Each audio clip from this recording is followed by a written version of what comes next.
Good afternoon and welcome to our weekly Fantasy Age live stream. I'll be your Games Master for today. I'm Brian F. Irving from Gethsemane Games and from DH9 Radio, and I'll be running a scenario of my own devising, the Tower of Saragosa, using the Fantasy Age rules by our friends over at Green Ronin Publishing.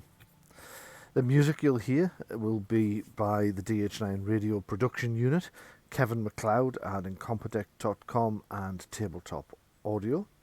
Maps are by myself using Campaign Cartographer 3 by Pro Fantasy Software. Our cast for today are Louise Morris. Hello. As the Orc Artist and Rogue Mog of the Bright Eye Clan. Sean McGuile. Afternoon. As the Human Knight, Sir Kellen of Highgate. And Patrick Heaviside. Hello. As Gora Clovenhelm, the Dwarven Priestess of Palor. Previously on the Tower of Saragosa, the party and the tower's inhabitants had come to blows in a very confused combat in which at one point there were at least 3 separate factions, the party and the tower's inhabitants, appearing to have split in 2. Exactly who was on whose side and what was going on and where the demon that appeared at the start of the fight actually comes into the entire thing is not as yet entirely clear. However, as there's now a lull in the fighting and the party have managed to capture, initially 3 of the apprentices alive. Unfortunately, there are now only 2 apprentices alive because they overlooked one of them's magical focus and she attempted to blight one of the characters and was quickly dispatched before the curse could take place. So they currently have 2 prisoners with them at the moment. I'm very interested in how exactly that was overlooked. All I'm saying Because- is my degree is in axesmithing, not in jailering. Fair enough. I think Sean hit the nail on the head last week, actually. Or was it Louise? It might have been Louise. I think between myself and Louise, we both said her eyes. Well, Yeah. that's it. That was it, exactly. I don't hit the nail on the hit the prisoner on the head. Yeah. Yes. It was, it was about half a foot below the head. Yes. That's where you hit her. Okay. So taking a moment, you are currently. I will take you over to the map, actually, even though we don't need it for combat or anything now. I will just take you over to the room that you're actually in, which I believe is on level 5 of this immense tower. So taking you over to level 5, loading the map a little bit more slowly than I might have expected. Loading the map a lot more slowly than I would have expected. I see it. First order of business. Mm-hmm. Left over from last time, the final action was Gora, casting Healing Touch on myself to cure the pestilence that Apprentice Lyra spewed at me. That's correct, yes, that's right. That scored 4 points of stunts. It did, and I don't think we ever resolved the stunts. We didn't. The session ended after the spell was resolved and I got the health back and I got the cure, but not with the spell stunts in and of themselves. Yes, that's right. Wish you hadn't said the cure. Now I've got a forest running around in me. I love cats as well. Great. Now I'll be singing that all day. Not even a big fan of the cure. Okay, so what would you like to do with those 4 points of stunts? Skillful casting, so I can get a magic point back. Mm-hmm. And, if you'll allow it, overcome resistance. Right. You ignore a target's normal resistance to your attack, so you can miraculously take a creature immune to physical weapons, for example, and inflict normal damage, or use a fire attack against a creature that is resistant or even immune to fire. Okay.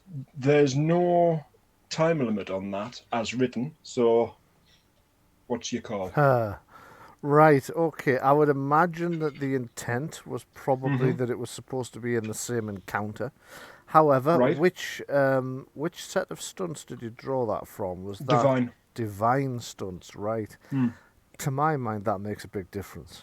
Mm-hmm. Had it been just the spell stunts, I think I'd have ruled that it has to be the same encounter. But because the source is divine, I'm going to say it's the next encounter that you get into. Okay, lovely, thank you. You're welcome. Okay, so... Second order of business. Yes. This is an upkeep issue. Mm-hmm. Adrienne cast Bloodhound. Bloodhound, yes. That doesn't last until the end of the encounter, so i.e. not until the end of the last combat that we were in. Right. It lasts for 10 minutes. It's an actual given time limit, so Okay. is this going to persist? It will persist a little bit, yes. You have started to interrogate the prisoners, although you didn't get very far down that line, if I remember correctly. Not very far at all.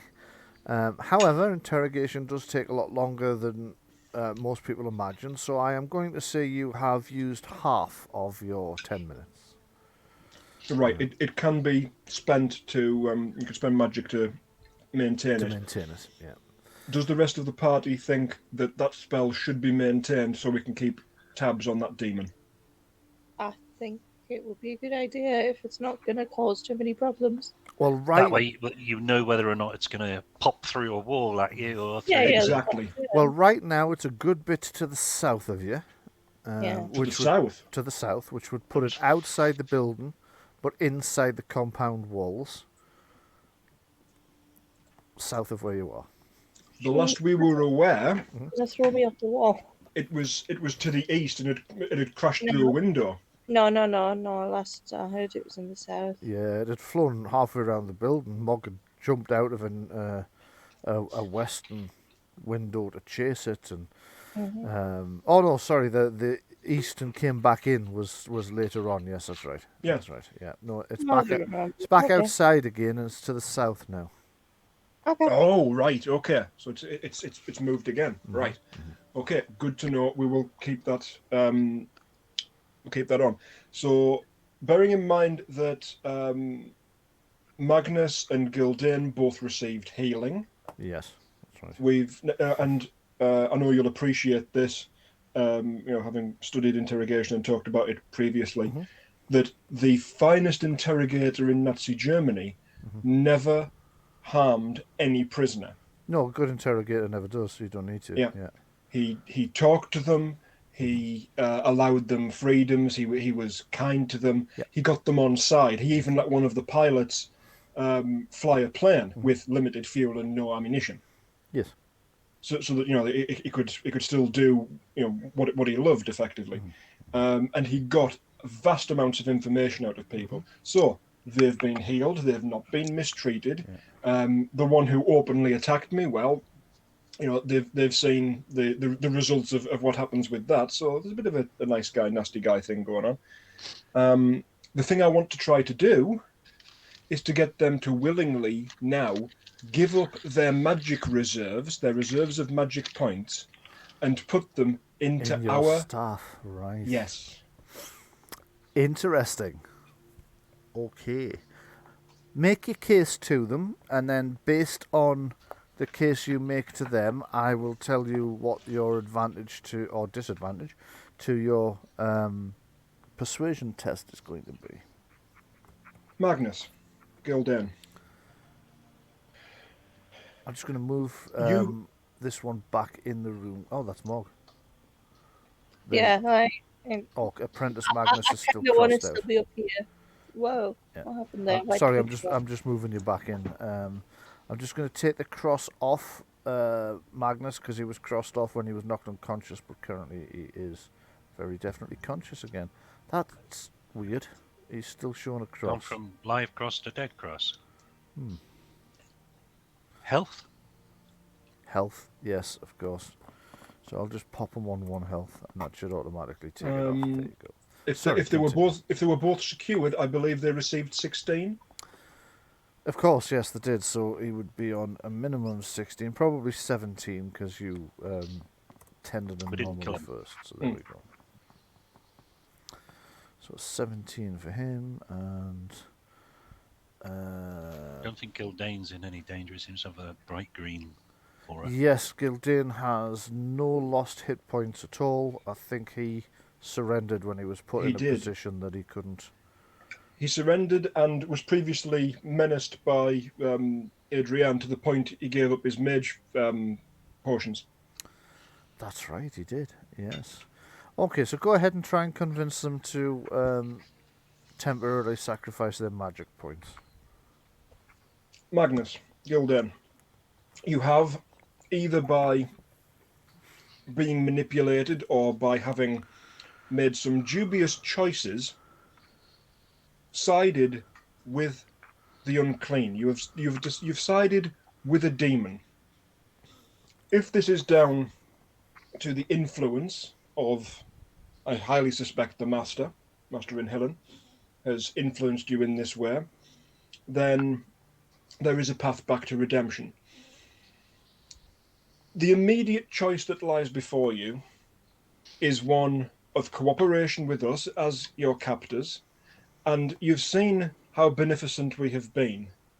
I have personally healed both of you. You are not being harmed. Those who have attempted to harm us, well, against our wishes, against what we would have wanted in this situation, you see what has happened to Lyra. And I find that regrettable. I do not wish for us to take any further regrettable action. I would very much like to see redemption. I would like to see you fully healed, and once all of this is resolved, for you to go on your way. Okay. So, what I ask you here and now is, in the interests of that and our continued beneficence, give up your remaining magical essence into this emptied mage font. Give all that you have so that we know, for one thing, that you are not going to cast on us while our backs are turned. Okay. And for another, that we will be better furnished to go and deal with the demonic infestation in your home. Once you are then out from under the influence of said demon, your free will be restored. Okay. As you're saying this, from the point where you mentioned sacrificing their magical energy to you, Magnus begins to laugh. It's I wouldn't say it's a mirthless laugh. It's not like I've been watching Kevin Bridges sort of laugh, but it's there's a bit of mirth in there as well, but it is definitely tainted heavily with. Has he got mad eyes? Is he rolling his eyes? Is he looking crazy? He's not looking crazy. No, he's just he's laughing slightly maliciously, but with a touch of mirth. But you get the impression that you are the butt of the joke rather than, he's not laughing with you. He's very much laughing at you. It's more of a cackle. Whereas Apprentice Gildane is seriously considering it. So let us make a test, because obviously he would seriously weaken himself, and if anything else kicks off, he would become defenseless. So he will resist slightly. But you're good. Yeah, go ahead. Yeah, quick interjection there. Do you need to actually have spell points to cast an arcane blast? No, you don't. So he wouldn't Then be entirely defenseless. And they're not defenseless. Hold on. They don't have any arcane devices anyway. You need to have your arcane device to be able to use arcane blast, though. Yeah. That's a very good point. You do. Okay, so Apprentice Gildane is seriously considering it. Given the impassioned speech about demons and taking the wrong side and so on, he sees a way out here. He sees, like, it wasn't me, Governor, it was the nasty demon did it and ran away as an option. So, give me a persuasion test. I'm going to, because he's seriously considering, I'm going to set the target number as easy. So it is going to be 7. It's actually routine, not easy. I'm setting it at. It always confuses me. Those two are the opposite way around to the way I imagine they should be. Okay, so Gildin kind of nods. He's glancing nervously at Magnus, who's still cackling, but he kind of nods and agrees to sacrifice his magic energy. Now, Tower of Will. Tower of Will? Mm-hmm. Expand. Certainly. Your success gives you a sense of your own brilliance and strength of character. For the rest of the current role-playing exchange, you gain a +1 bonus to any opposed tests where an opponent tries to put you at an emotional disadvantage, such as by intimidating you, impressing you, bargaining with you, and so on. I would assume also being laughed at. Also been laughed at, yes. I would assume that as well. Okay, so as as Magnus is cackling at you, you're not impressed by his. You're a little bit confused, but you're certainly not impressed or intimidated. Gildane has agreed, but I've got a question as Games Master for you. This is a technical question. What is the capacity of your mage font? 20, and 20 in the book. So you're asking him to split it between the... If he has more than 20, definitely, yeah. Oh, he has. He surrendered before he got many spells off by the look of it. Wow, okay. Hang on. He's only 8 points down on his magic. Right. He can fill the mage staff, then I'll drain it. Then he can fill it again, if need be. Technically, not really how it works. We have allowed it... We've allowed you to describe it that way because you found the maths easier. But what happens is, as you cast the spell, you take the energy from the staff. Yeah. You only get one recharge effectively in 24 You can't recharge the staff whilst the energy that was in it is still in play. Only once it's spent. have we not used it? And please do correct me if I'm wrong. Have we not used it between Gora and Adrienne just to balance out points? Quite often. You've passed the staff between the two of you to balance out points. You've never filled it while it was still full. In a sense. You haven't used it as a conduit to pass magic between two players. No, right, so you cannot do that with it. You can't do that with it. No. What we have allowed is because you said you found the bookkeeping easier if you just transferred the points to yourself. Right, I allowed you to do that. Confused me then as a mechanical thing, just to make it easier for you. But the points are actually still in staff. Yes. That makes sense. I've ended up kind of just passing on the confusion to a different mechanic. Yes, so the thing you did to make it easier for yourself has kind of tripped you up a little bit. Yeah. Right, no worries then. Back to the first plan, which would be... Some in the staff, some in the book? Yes, indeed. Okay. But both of which are empty, so he can't draw from them. Right. Do you want him to put an equal amount in each, or do you want him to put fill one and then put what he's got left in the other? Let's see. We've also got 4 major elixirs to go at, and it's my plan for us to go in completely tanked up when we face up against the master. So I would say give us an equal amount in each, please. Okay. And then I'll hold the staff, and Adrian can.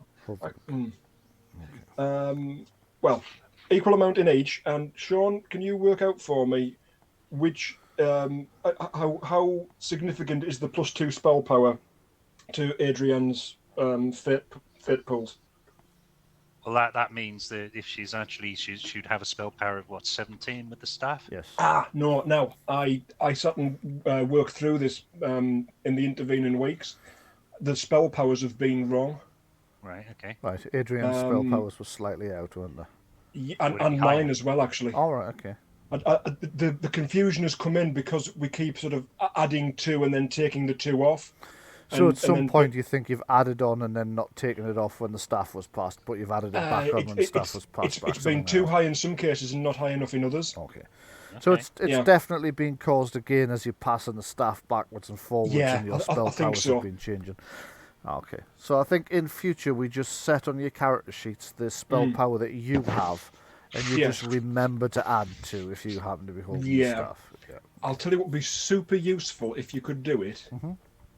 Do you have a token for a staff? Just a staff? And then set it as a carry token for whoever's got it. I don't at the moment, but I can make one, yes. Right, cool. I'll make one in Hero Forge. I think I can do that without an actual character present. And then I'll add it to the game as a carry, so as a Odd do you call thought. it? I seem to recall Mm-hmm. that when you had the portrait style picture of Yaga, Yes. there were some extra elements that you'd added. That's right, and one of them was a staff, yes. One of them was a staff. So I could just set it as a token and then use carry Yeah. tokens so it follows around whoever's carrying it. Mm. Yeah, I'll do that. Okay, so who's currently got it? I was going to say it'd be nice if there was an equipment mechanism for mage fonts within the actual character sheet. It would, Mm. yeah. Yeah, and Yeah. when you actually go to cast the spell, it was a lot more. As part of the casting dialogue, it would say which source of magic are you using your own spell points or one of your mage fonts. Pick one. It then actually decrements it by the number of spell points that you're actually firing. Yeah. I'd suggest that to the guy who's made this wonderful sheet. That would be the... ideal for any power that actually consumes Ooh, a that looks resource. a bit on the big side, doesn't it? Do you think? Well, I can't see it right now, so oh, there it is. Yes, I mean if you make it kind of the same scale as the stuff that Adrian's holding in her other hand, which I'm assuming is a arcane device. Is, I think, yes, or it might actually be a representation of the staff. I'm not sure. I can't remember what a magic device is. We'd have to ask Nell. Nell. Yeah. Mm. Which reminds me, now she's back from her Honeymoon. We can ask if she's ready to come back to the game yet, or not quite That yet. would be wonderful. Okay, so who's currently holding the staff? Right, if Gildane has charged both that and the book, Sean, should we give Adrian the staff so that her fate pools are more potent? Well, you're more likely to get them to actually stick, as it were, because of the counterspell mechanism. Right. And he was targeting her before with counterspells. Nothing saying he couldn't target all of us, but I think getting hers to stick are probably more important than Gora's. Gora's going to be going in with munitions anyway, so... Dispel this! Yeah. Shotgun to the face. There you go. The staff has joined Adrian. I've actually set it to carry under. I should probably have set it to carry over, actually. So I'll just have her drop it. I'll move her back. And then I will do that again. So carry above. Oh, wait a minute. She hasn't dropped it. You probably picked both of them up at that point. Shouldn't have been able to, but never mind. Drop all.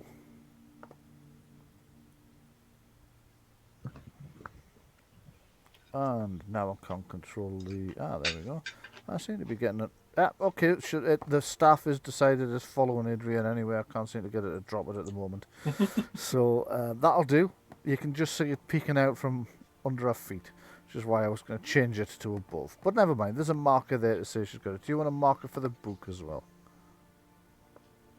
Yes, that'd be very useful, actually. Go on ahead. So let me just find a suitable book.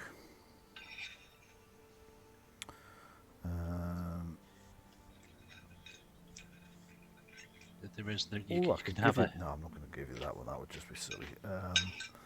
Fantasy Age, Hero Forge, where you can have like one of those books with magic coming out of it. Yes. Yeah, quite good. That's a hell of a big book, so I'm just going to reduce that in size as well. Put 4 wheels on it and ride it. Yes. I mean, you do get books that size.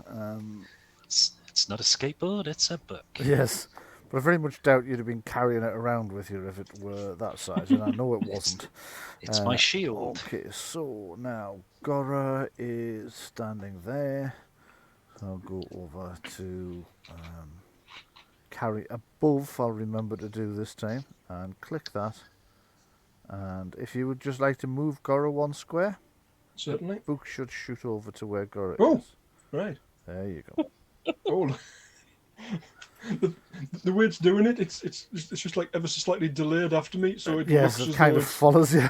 Yes. It's kind of it, like It's hitting a you. little bit Sorcerer's Apprentice. Yes. it reminds me of the luggage from Discworld. Ah, I know what you mean. And the books from the library. Yeah, While we're talking about carried around on Dale little sorceress-related legs. stuff, we'll just talk familiars for a second. Mm. And Demeter, our cat, who has been noticeable today primarily by her absence. She's not wanted to people, she's been in a cat spot.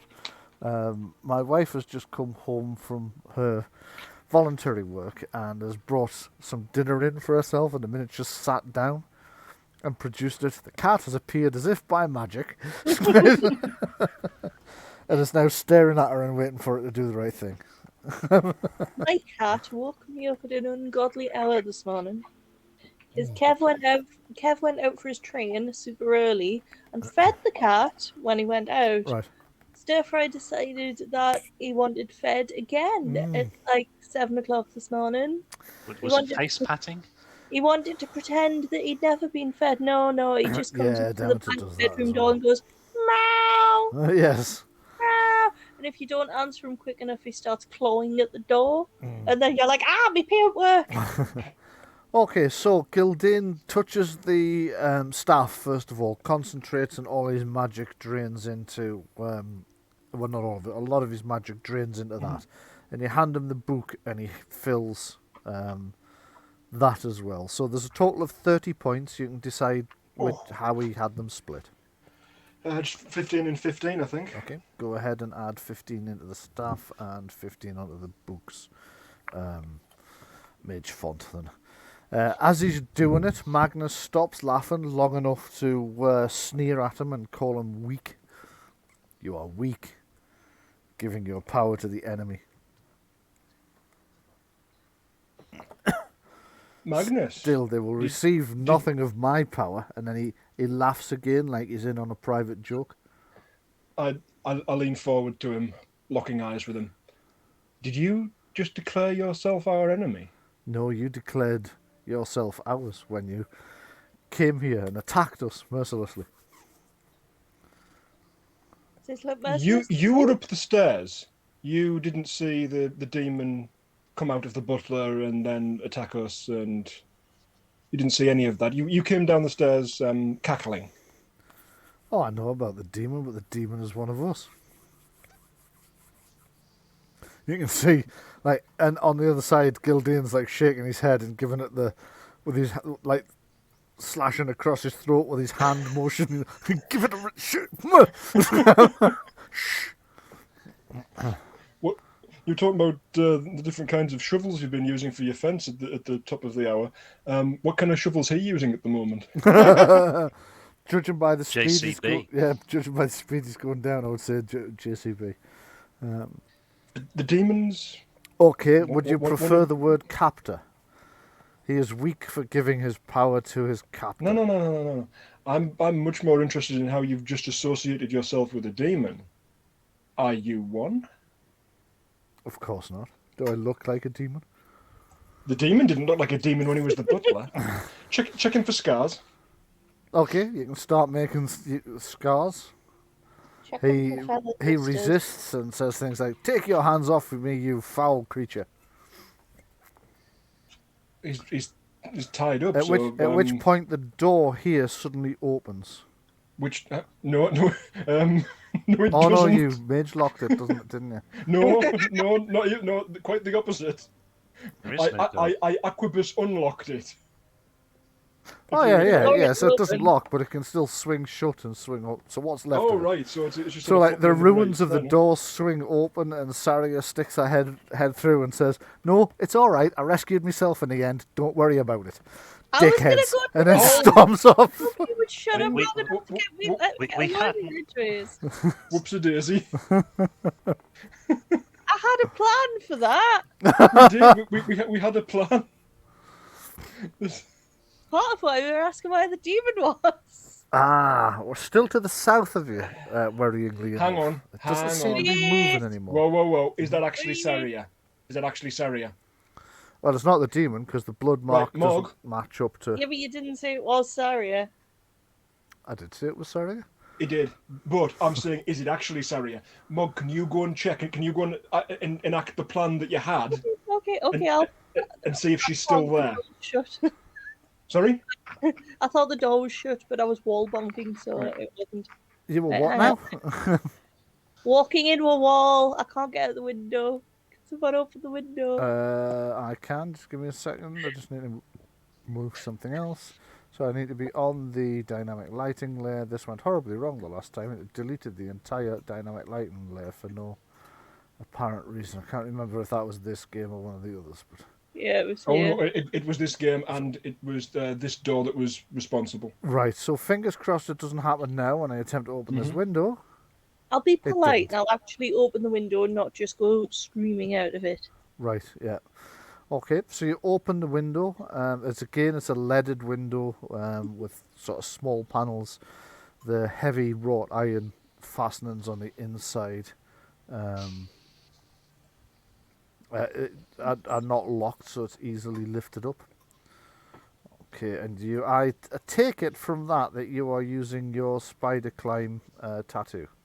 Yes, yeah. I just kind of want to like peek my head up through the window, see if there's anyone there. Okay, so you unlock the window, sort of put one hand outside and stick it onto the wall, then the other one, and then you just spider around to the next window Slop, slop, slop, slop, slop.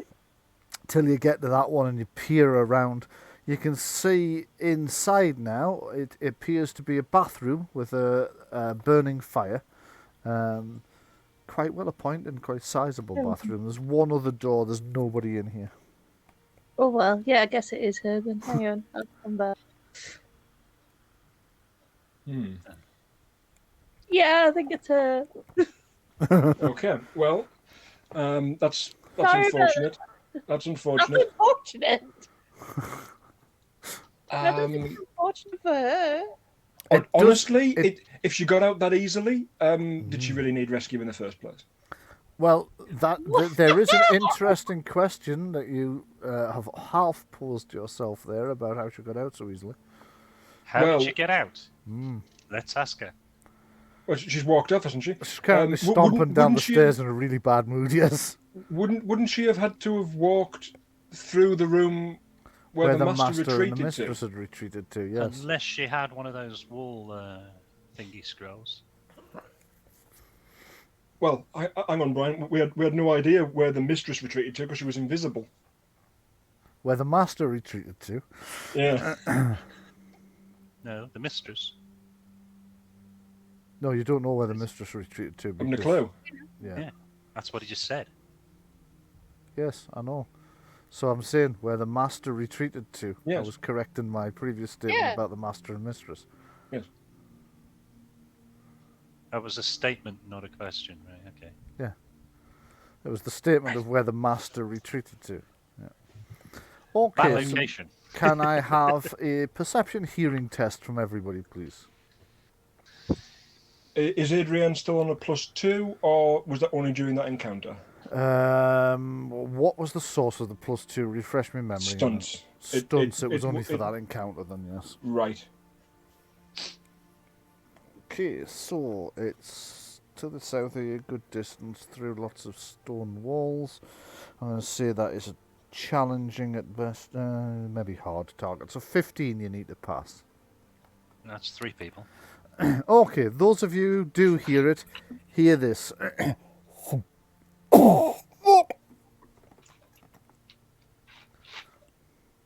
I think the demons just turned back into the butler. It was muffled, but at the same time too loud, if you know what I mean. You're aware it was loud because it was muffled, but seemed to be coming from quite a distance away.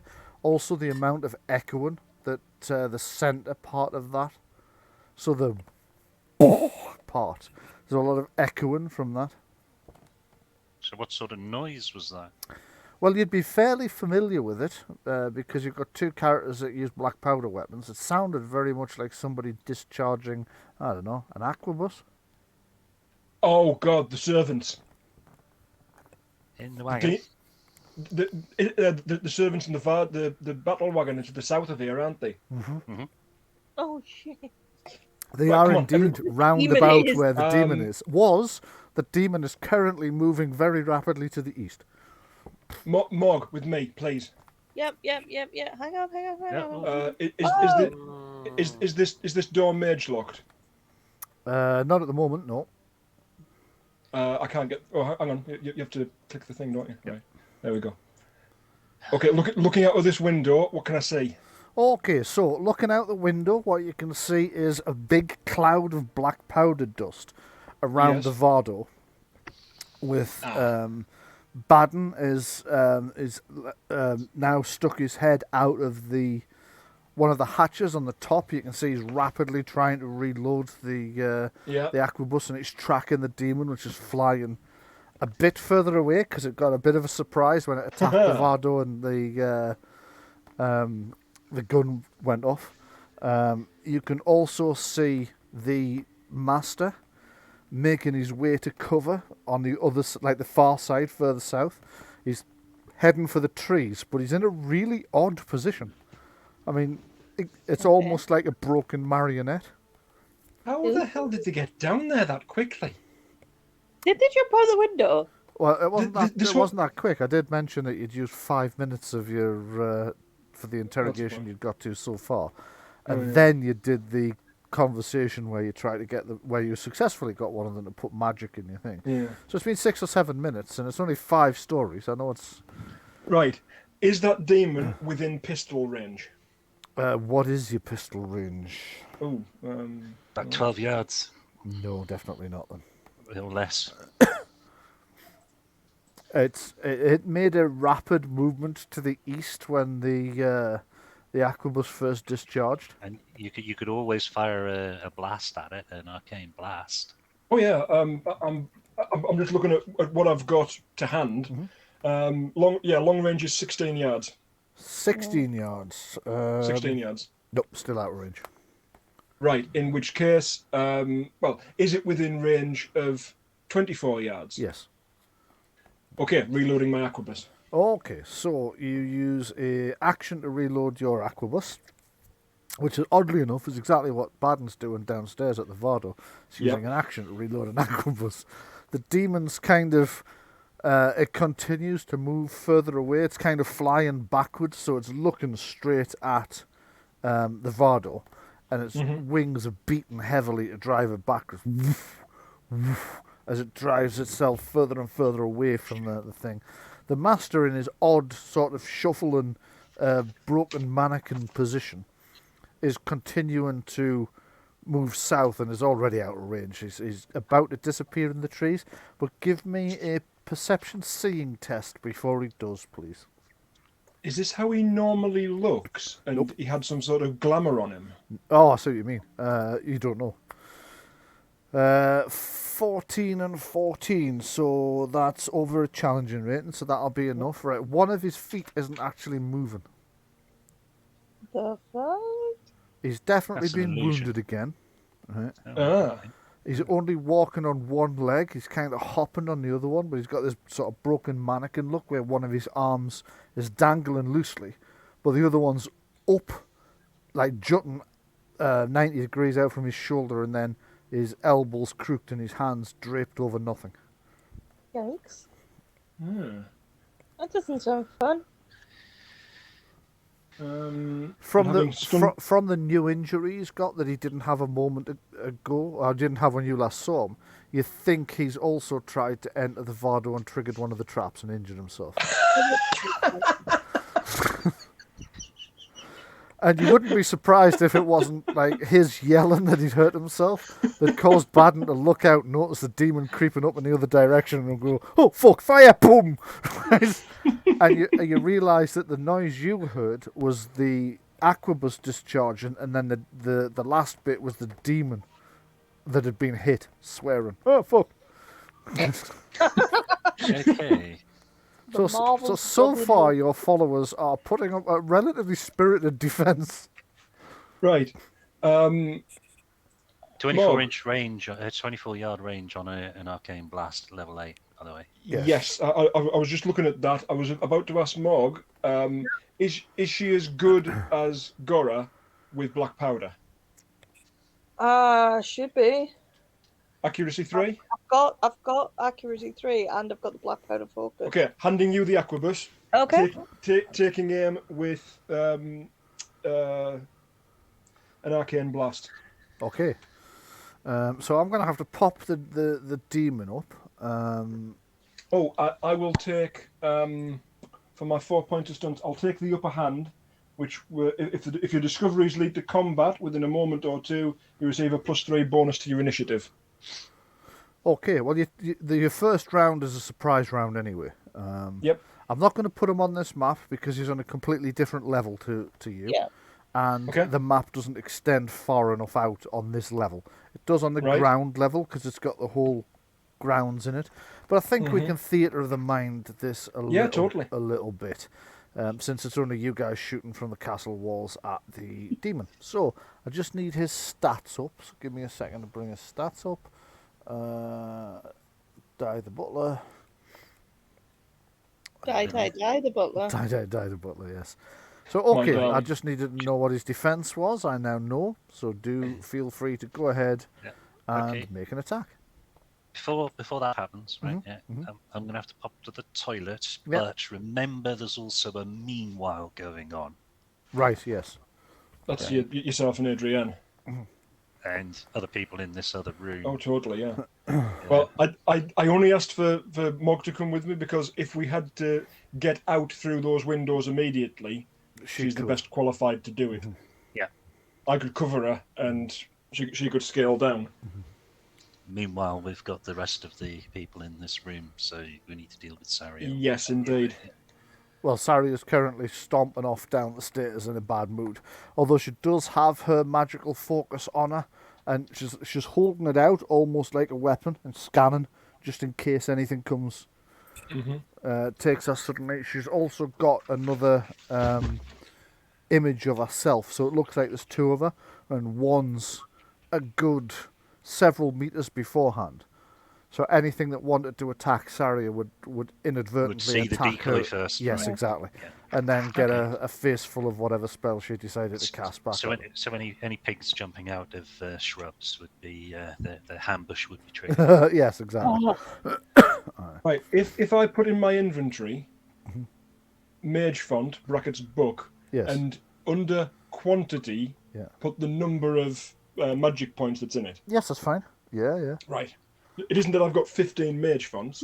No, so you've got one with 15 points in it. That's yes, right. I think that's fine. Overkill even for us. And the technical question: the 3 circles that are above your character token that you can put numbers into. You can, yes. Can I use one of those for my own magic points and the other one for my mage font points? Yes, as long as you don't use the red one. The red one has to be used for your health because that's how I've got it set up for. Pardon me. That's how I've got it set up for the aura, the life point aura. But you can use either of the other two. So usually I use the blue one for your magic. For mana. Yeah, exactly. Yeah. And that would leave you a spare you can use. Lovely. Okay. Well, I can see the life bar for Gora and for Adrienne. I can also see Adrienne's mana bar. Yes. I can't see Gora's mana bar. Right. The reason for that will be: have you only put the total amount? You know when you click on your token, and you look for the bar entry, it will give you. Does max need to be filled in? Max needs to be filled in for the bar to appear. Yes. So bar will only appear when it knows how much to show you it's dropped from there. Of course. So there you go. Do you want to make the attack rolls for the pair of you then? Yeah. What is the crack with this acrobus? Just take your normal accuracy black powder focus roll. Yes, okay. So it's based on accuracy. You add the black powder focus, you roll that. Your target number's 14. And Yes. The damage is Oh, no. Doesn't matter because I missed. Boom! The arquebus goes off. There's a massive rattling, clanking noise as all the bits of lead and whatnot fly out towards the demon, who, although he didn't see it coming, almost by pure luck, he just swooped back a couple of meters just in time for the shot to clear the area he had been in a second ago. You forgot to track with his movement. And hopefully, though, it would have still it'll still distract him. It has distracted him. He's now turned to look at where the shot came from. Unfortunately, it's fairly obvious because there's a big cloud of black powder coming out of one of the windows. Round 2. Rapidly followed up, Arcane Blast. Okay, go for it. That clearly took him by surprise, so as he looked round to see where the arquebus shot came from, it was followed so rapidly by your Arcane Blast that the Arcane Blast hit him full centre of mass. Roll the damage. And 6 points of damage, 4 points on armour, 2 points gets through. He's not currently in shadow, so he's not currently regenerating. So it might be time for him to find some shadows again. Okay, he kind of screams back at you. It's a really bizarre noise that Matt Mercer can definitely do, because I heard him do it on an episode the other day with the ice worm, but I can't. I know the noise. Yeah, it's that noise. That's the noise the demon's just made. I have no idea how he made that noise. I'm not even going to try it because I have a suspicion that my vocal cords will jump out of my ears if I try to do it. But that's kind of the noise that happens. Okay. Meanwhile, the master has disappeared into cover. The demon is currently thinking about doing the same thing. But let's roll for initiative, because if you guys beat his initiative, you'll get one more roll before he can disappear around a corner or out of range. Just ask something, though. Yes, of course. What the heck is this? Oh, sorry, I've just popped something up over my screen. What the fuck is that? It is a good question. I have no idea. It's a little drawn shape from previous weeks. I think when you were doing the ice. It may be, yes. I'll just delete it. If everything goes dark, then it's the light source. It didn't, so yes, it's probably from where the ice bit was. Okay, so I will open up the initiative order. I'll blank it off. I got excited and already rolled the initiative. That's okay. I'll add you in manually. What did you get? 7. Right. Okay. That it's not great, is it? So I will. I'm trying to shove a giant big aquabus out of the way. Do I get my +3 from that earlier stunt? If you wish to have it now, yes, you do. Thank you. Okay, and I think that would this be 11. is going to add the book, but never mind. We'll know what we meant. Add 10. Yeah, it did. It added the book, but we know that represents you. Because the book is being carried above, it means if I try and click on you, I will click the book. If you try and click on you, you don't technically have control of the book, so it will move your token instead. But if I click, it goes for whatever's at the highest. So there we go. Now I'll roll for... I do actually have, on a different level, I do have... Oh, actually, he's on this level. I do have Die the Butler from where he was previously before I moved him, so that'll be useful for my initiative roll. And that's 14, so I think he's going to go first. Okay, well, I know he's going to go first, because obviously 14 is higher than 7 or 11. So, the first thing the butler does, realising that he's now been shot at again, is flies off around the corner of the tower to get out of very quick point shot range. Before you describe that, if I may. Yes. Are you going to roll for Bards' initiative? Probably should, actually. Yes. Yeah. So I'll add him this way, just in case he gets a shot before. And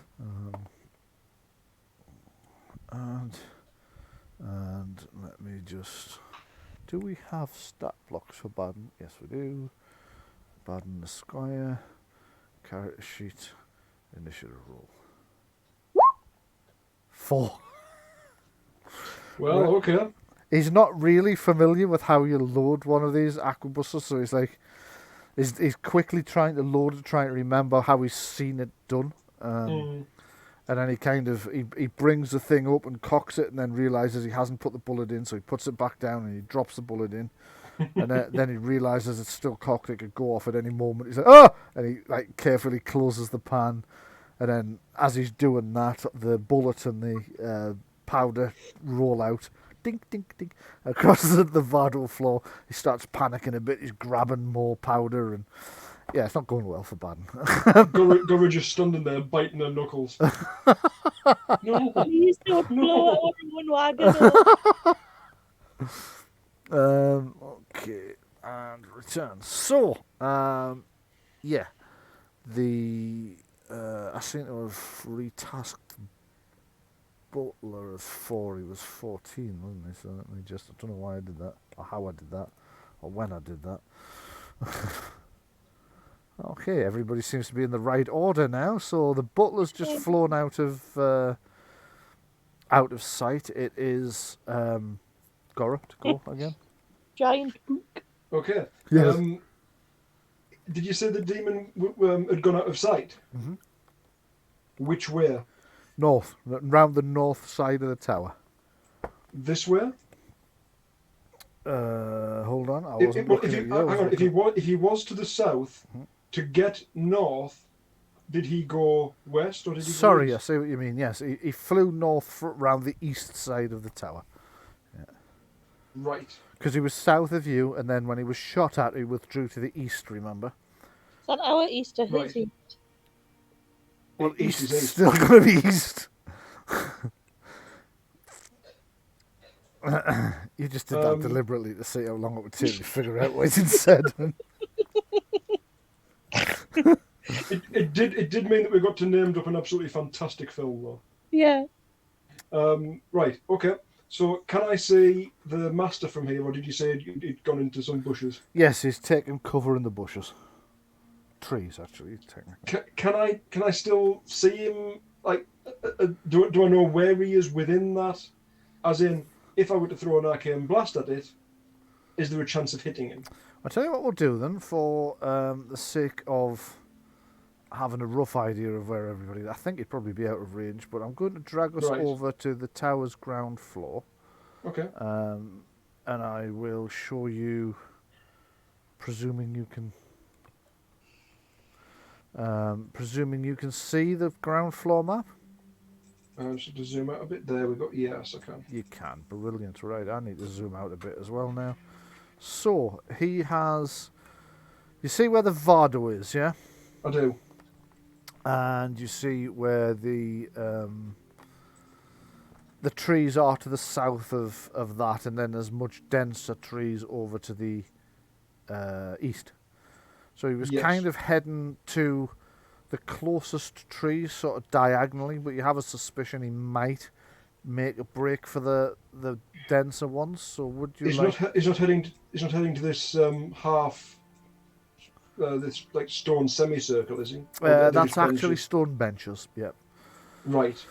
Last time you saw him, he was kind of retreating in this direction towards these trees, but that could just have been to get to the closest cover and then use that to get a denser cover. So if you want to try and figure it out, you can make a perception seeing test. Right. I know what my range is on my spell, right? Yes, you do. And this kind of cover here, is that out of that range? Let us just have a quick... I need to do some maths here because you're 5 stories up. Yeah. In the meantime, Louise. Yep. He could be heading for that well. He could, yeah. Okay, so it's 16 meters from the wall, but you're 5 stories up, which is it's 3 meters per story, so that's 5, 15. Yeah, so it's 15 meters up and 16 meters along. Now I wish I'd paid attention in maths at school. I was going to say, this is getting very math. It is, and I'm no good at this. Quadratic equations, that was my thing in maths. And the wife's just left the room, which is a shame because she's a very good mathematician. Right, the question is not one of maths. Right, The question is, Games Master, the question is, can I hit him or not? Your call. What's your range on the spell? 24. I believe that's going to put him out of range. Well, you can't actually see him at the moment. That's fine. So if it's a spell that required targeting him, then no, you couldn't hit him anyway.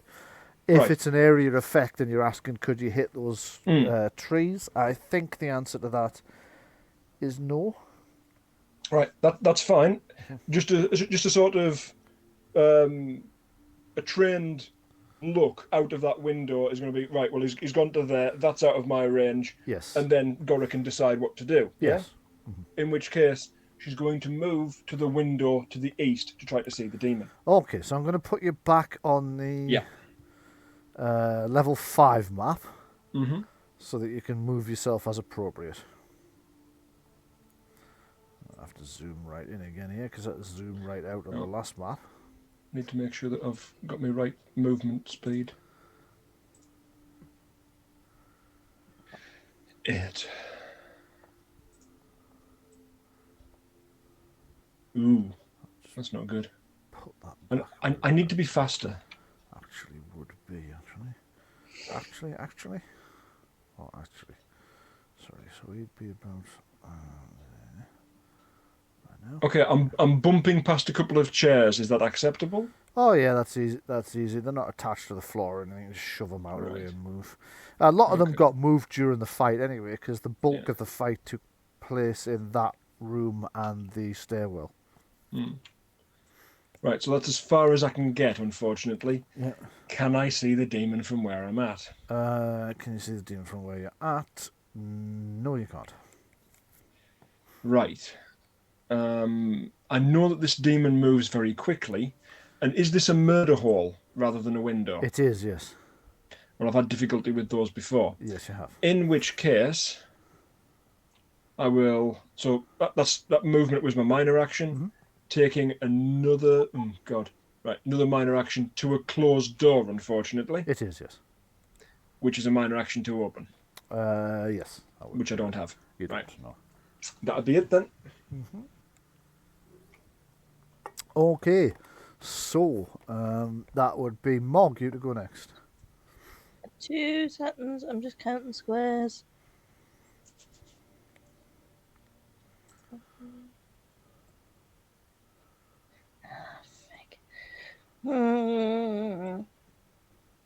Because if it's heading north, it's going to be back around the other side of the building fairly soon.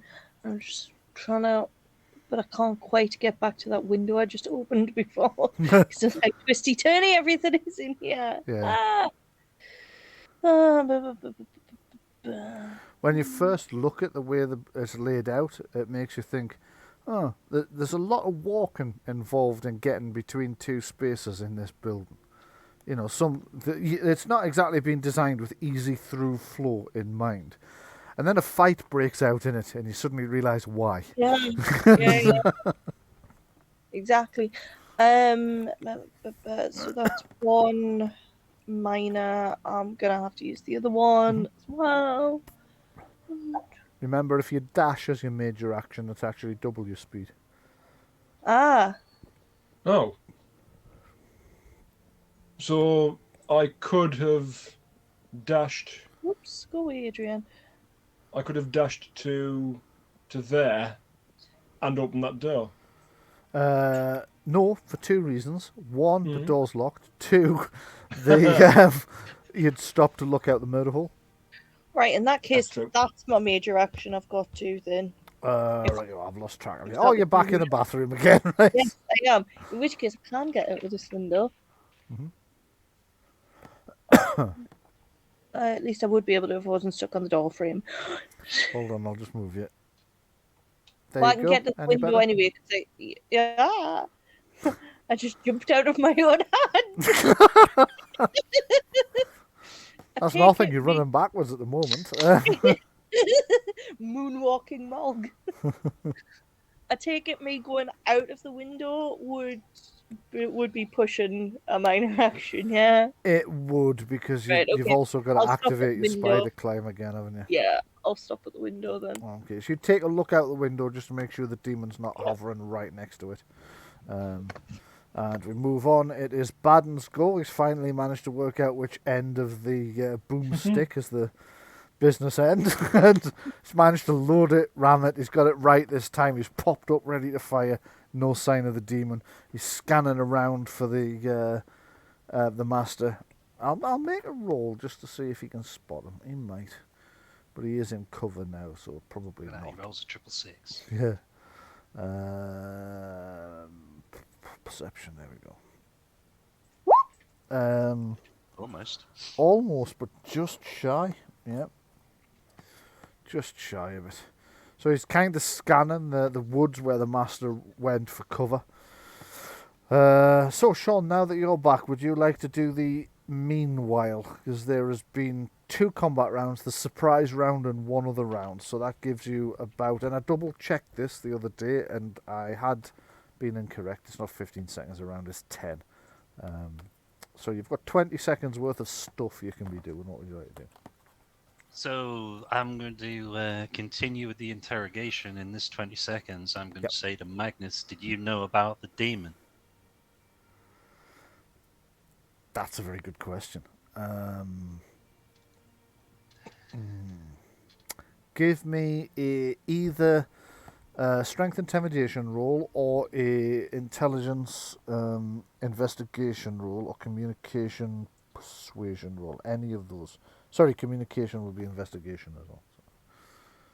I have deception. You're not trying to deceive him, really, though. You're trying to get the truth out of him. So, Okay. if he answers you and you're not sure whether it's true, I would allow you to make a deception roll to see if you can detect a deception. But at the moment, you're trying to get an answer from him. There you go. All right, you got an answer from him. The answer he gives you is a little bit more vague than you would imagine, but you can see from the way he's kind of contorting his face as he thinks that he is trying to answer it, but the answer he gives you is yes and also no.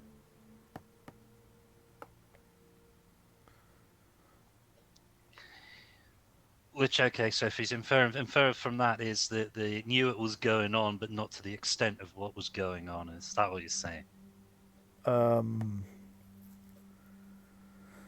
We knew the real master was a demon. We didn't know that he was the butler. And meanwhile, Gul'dan goes, "What's this? I didn't know about a demon." You can make that deception roll now to see if you think Gul'dan is lying.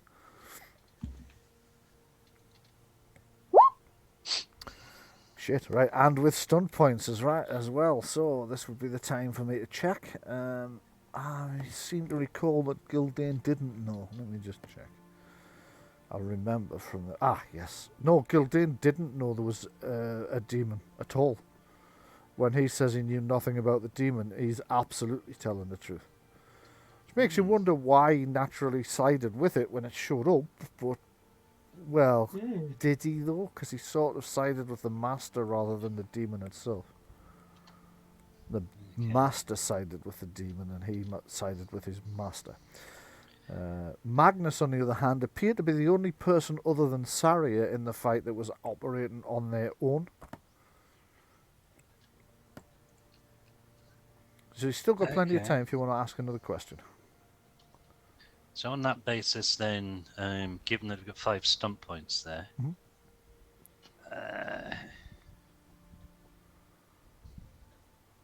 where the stunts are,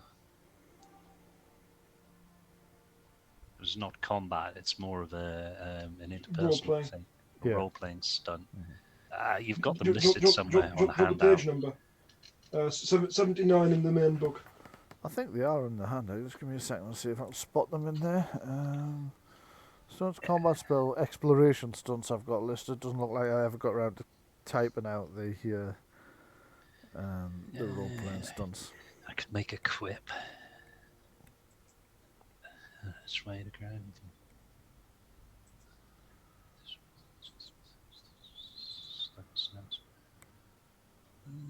Just to phrase flirt. No. Right, no. What I'll do is I'll roll down the and another thing. Right. Yeah. Right. Mm-hmm. And I'll turn to Gildane and say, "Do you understand what now is going on? This tower has been infested by demonic possession. No idea what's going on. Yeah, and and there's been evil happening under your very nose. Sort of retain. Yeah, he answers when you mention the bit about do you understand what's going on. It's just like, I have no idea what's going on. When you continue and say like there's evil infestation right under your nose, doesn't respond at all.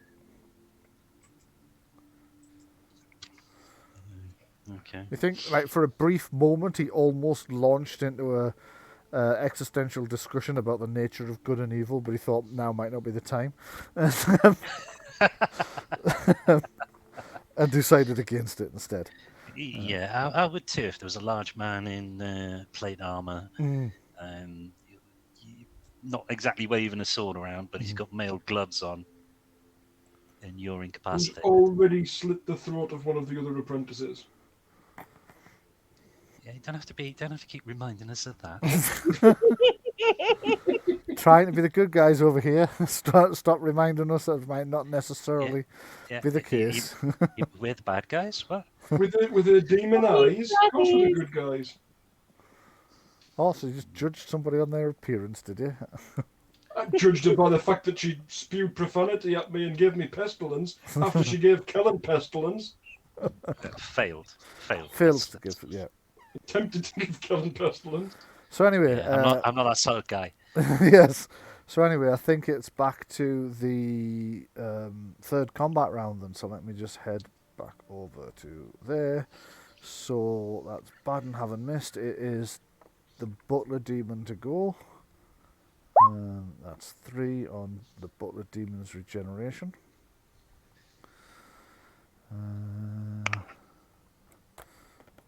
46. And let's see, what will he do next?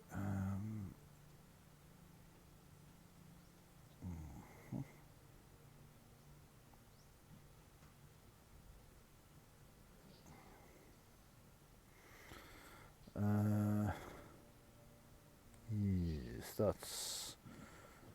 Pardon me, that's Gora to go. Okay. Door's locked then. It's marked as locked, but I'm just trying to work my way through the events that have occurred both on and off screen, and actually, no, it wouldn't be. I do seem to recall you saying something was mage locked. By the master. Yes, I did. That was... No, right, okay, I know where that is. No, actually that door won't be locked at the moment. You still wouldn't have been able to open it last round because you'd still used an action to move and want to look out the window. Yeah. But yeah, you go ahead and open it if you like.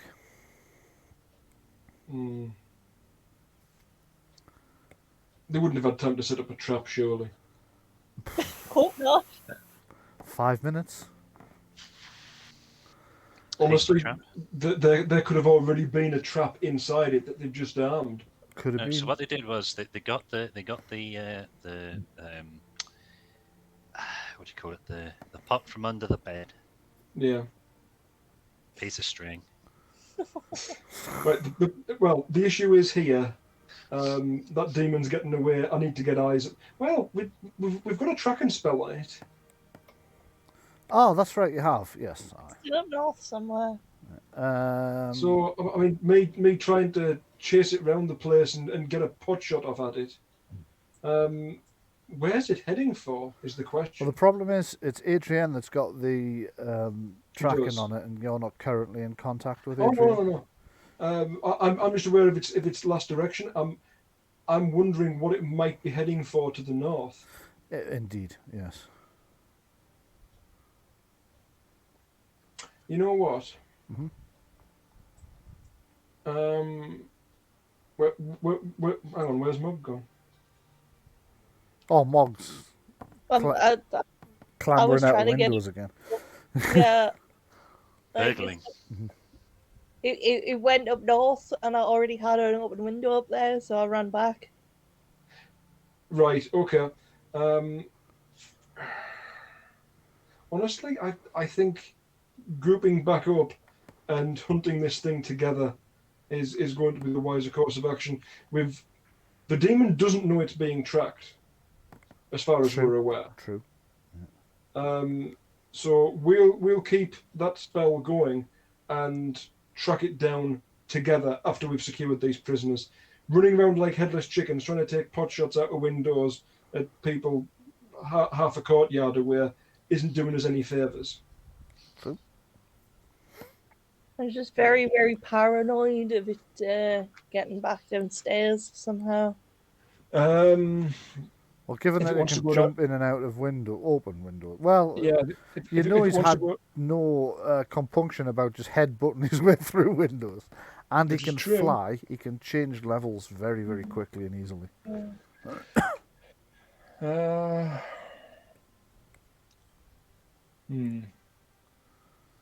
Do I know that Mog is heading back? No, you don't. No, I don't. I just rushed off without saying sorry. Right. Let's open that. Okay, I'll open that door. Okay, go ahead. I'm clicking it. Oh, because Here's it's my locked. character. Wait a minute.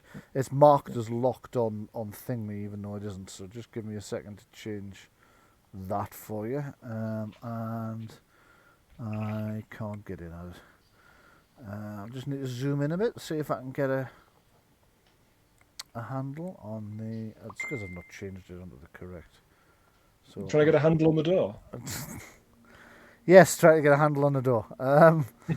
I think I can do that now, so I'm going to change it to unlocked. So I think it's green for unlocked doors. Yes, it is. There you go. That should do the trick. Go ahead. Oh my god, what's that? Surprise! What? What's That's going the on? demon waiting for you on the other side of the door with a held action. So it is going to go ahead and make. Hang on, in the middle of my action, it can do that. It's a held action from its go. Yeah.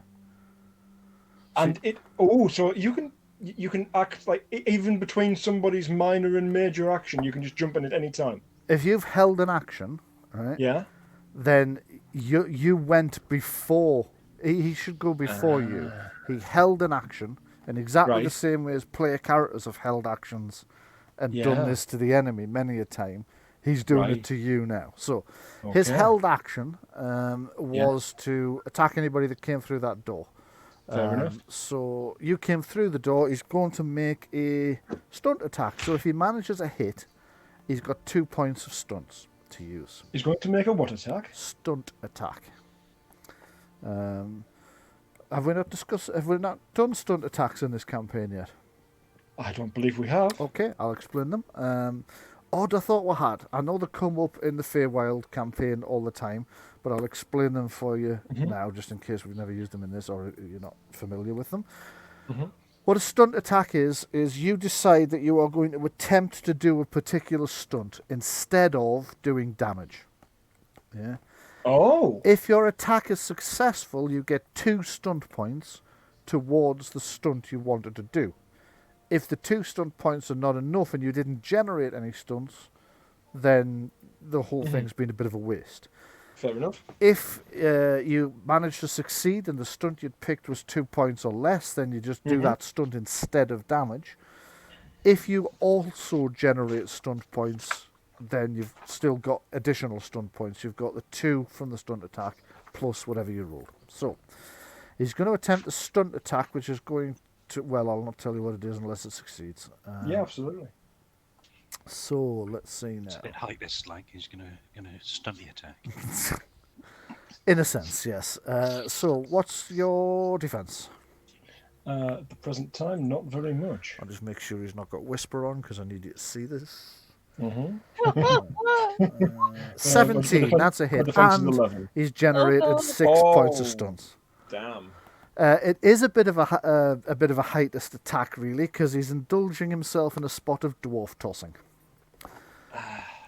So he can move you up to 6 meters, and I think you can see shit. that this window over here Oh, shit. Oh, is less than 6 meters away. So as you open the door, this demon just grabs you before you can react and throws you out of the window. Damn. So, Gorak, oh shit, hold on. If I try and move you, I will move the book and I will break. I think I've just broken the bloody link anyway. Never mind. You have. Yeah, okay, well, I'll fix it again. I'll just move you out there. The book's maybe a little bit slower falling, I don't know. So, yeah, Gora's gone out the window. And you are plummeting to the earth. But before I roll the damage for a 5-story fall, I'm going to reconnect your thing and drag out the pin a little bit. So you can use that book like a parachute by holding it above your head. Carry extra token. damage of the book falling on you as well. Yeah. Carry. Hypocrites. I'm going to Two try green carrying it below this time because before we just saw you as a book. Yeah. So what you need to I'm do- assuming as I opened the door and got surprised and it grabbed me and started to throw me, at some point during all of that, I could scream, right? Yeah, oh yeah. I think screaming at that point Would be would be mandatory. natural. Yeah. So the demon Right. grabs you by the shoulders and throws you out the open. You'll be pleased to hear because that's how he got Yeah. in window. So at least you're not taking damage from that, but you are taking damage from a fairly severe plunge towards Yeah. the earth. So that would be 1, 2, 3. You need to 4. drop a Oh, bucket shit. of water just before you hit the ground. That's quite a lot of damage. I'll bet. Dice. It's a good thing I was fully healed before we started this. Yeah, it was, wasn't it? So, for that distance of a fall, let's take 20 points of damage. Okay. It would have been more if the window hadn't already been broken. So, actually, that's 5 dice. It should have been 6. So, Roll just the ran extra. out of space on the little dice rollery thing. So, there's 3. 23 points of damage. Right, done. So you're flung out the window. The rest of you, could you all make a perception hearing test, please? Given your positions, I'm going to make it an average, challenging test, 13 or better.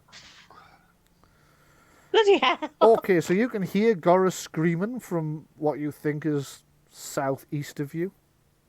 Oh god. On the bright side, Gora's going to make it to the ground where the NPC followers are fairly quickly. Okay, Sean, do you want to see if you managed to hear it? Oh, you already rolled a have. 9. Sorry, you already have. I just didn't see it pop up. What about Adrienne? Yeah, somebody can roll for Adrienne. 2 ticks, sorry. Now, that did kind of interrupt your go because he'd held his action and used it the minute you came through the door. So, you still have a major action because I'm not going to consider plummeting earthward and bouncing off the ground to be your action because it clearly wasn't. I'm willing to bet that left to your own devices, you probably wouldn't have done that. So, Yep, you bang on. yeah, minor action for opening the door, screaming as a free action, plummeting earthward as a free action. So what do you want to do Oh, next generous. when you hit the ground? Right. Did he throw me like from a standing start, or did he bring me to the window's edge to throw me out? Did he move while he was doing it? I.e., can I still see him up there? He didn't. He just kind of grabbed you and threw you sideways, so he Oh, didn't move. Wow. Yeah. Actually, wait a minute. I'm Okay. going to check his strength. Because Please. if his strength is under 3, he's Strength's going to 4. have to. He's going to have to have moved. His strength is not at the top. I'm not playing D&D. Like for, 3. Yes. His strength is 3, therefore it's sufficient to have done what he did. Yes. Yeah. Right. Might not have been able to do it with something larger than a dwarf. I don't know. You're quite heavily equipped. No, I'm going to say he moved to the window with you. He had plenty of Blunderbuss. stomach points. I don't have my arquebus. I gave that to Mog. He But did. yeah, right. So I can see him. Well, you're 5 stories down, and he didn't look out to see. He just threw you out Yeah. the window. So, not without moving, you couldn't, which would unfortunately be another action. That would be my action. Yeah. Hey ho, never mind. So I'm now on the ground floor. Yes, on the ground. In point of fact. Sorry. You're on the ground. ground point floor. of fact. In the ground In floor. the ground floor. Yes. Yeah, your mass with all your equipment fallen 5 stories. I would say you're about 6 inches into the ground. Yes. I'm in a me-shaped hole. Instant Yes. fossil. Yes, indeed. What would you like to do, other than bleed? Cry. Look, I'm even further away from those trees where the master is. Yeah. Well, I'll tell you what. I'll just transfer you over onto the ground floor. Oh, Yep. actually, you might have hit. Is there something down there that I landed on? Yeah, the Does outbuildings. it get worse? Well, yes. It might do. Oh, hello. Yeah. This is where like the servants' The quarters are. Or servants' something? quarters, so I think you've hit the roof and then fallen off that as well. But I mean that would still amount to the same damage. It would have just come in 2 fair separate amounts, Two which blocks. means your armor would count twice. If I was wearing any, yes. Oh, okay then. I'm a mage. Yeah, good point. Yeah. So let me just have a look. You came out of. Unless you're going to let me like ride my shield down like a sledge. Oh, actually, you missed the. What you have hit is and you've gone straight through it. So he threw you out the window. You plummeted. You saw the landing coming up. Like you remember when you first the entered, balcony, there yeah. was the outside balcony that somebody greeted Yes. you from. You see that coming up, and you think to yourself, "Well, at least that'll break me fall." And as the word "fall" goes through your mind, you plummet straight through it and land outside this door here. So I'm just going to place you there. And obviously you are prone because you've just fallen 5 stories through a balcony.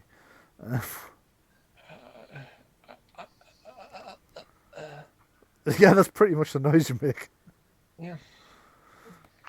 Right.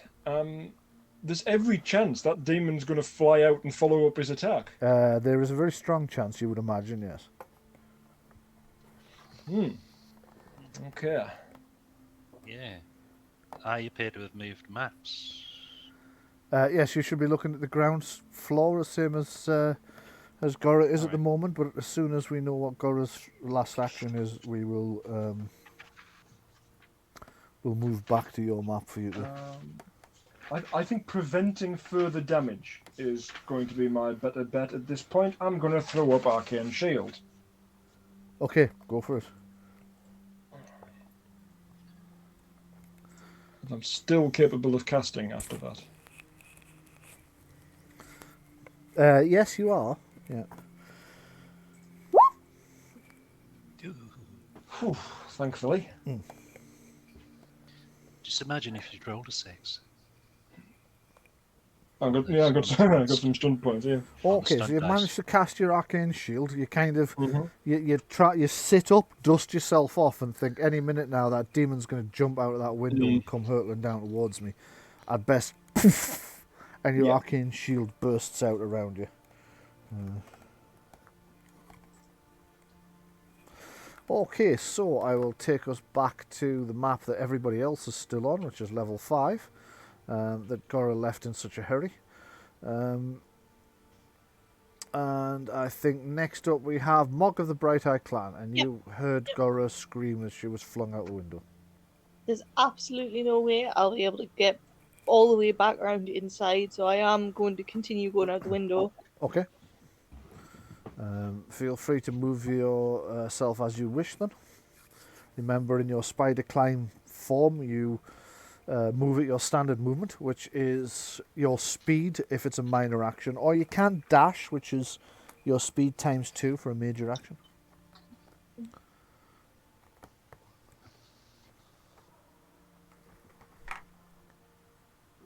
Oh, right. So if I moved at the regular speed, that would take me around there and see Gora. could I tell Gora's okay? Was I going From to there, say? you're 5 stories up. So Yeah. Gora's kind of deflated a little bit from the secondary building, which is 2 stories high, so it's ground and first floor, Okay. or Can I see first and the demon second if you're from using here? the American terminology, which does make more sense than ours, to be fair. So you can't quite see Gora from there. Okay. But I know that she's down near the servants somewhere, though. Yeah? Yes, yeah. Yeah, okay. Right. Can I see the demon? No, you can't. Ah, okay. Ah!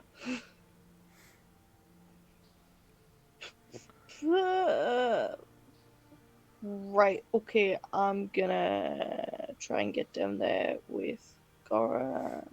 Mhm. Right, okay. So, so movement from minor is just regular movement, yeah? Yes, that's right. Right, okay. So if that me coming to the corner and checking what was going on, that could be my minor, yeah? Yes, yeah. Right, okay. The movement was a minor action. The checking what was going on, I'll say, is a free action. Okay, right, okay. In that case, I'm going to use. I'm going to be a bit quicker this time. Right, okay. And try and get down there. Hang on, 1, 2.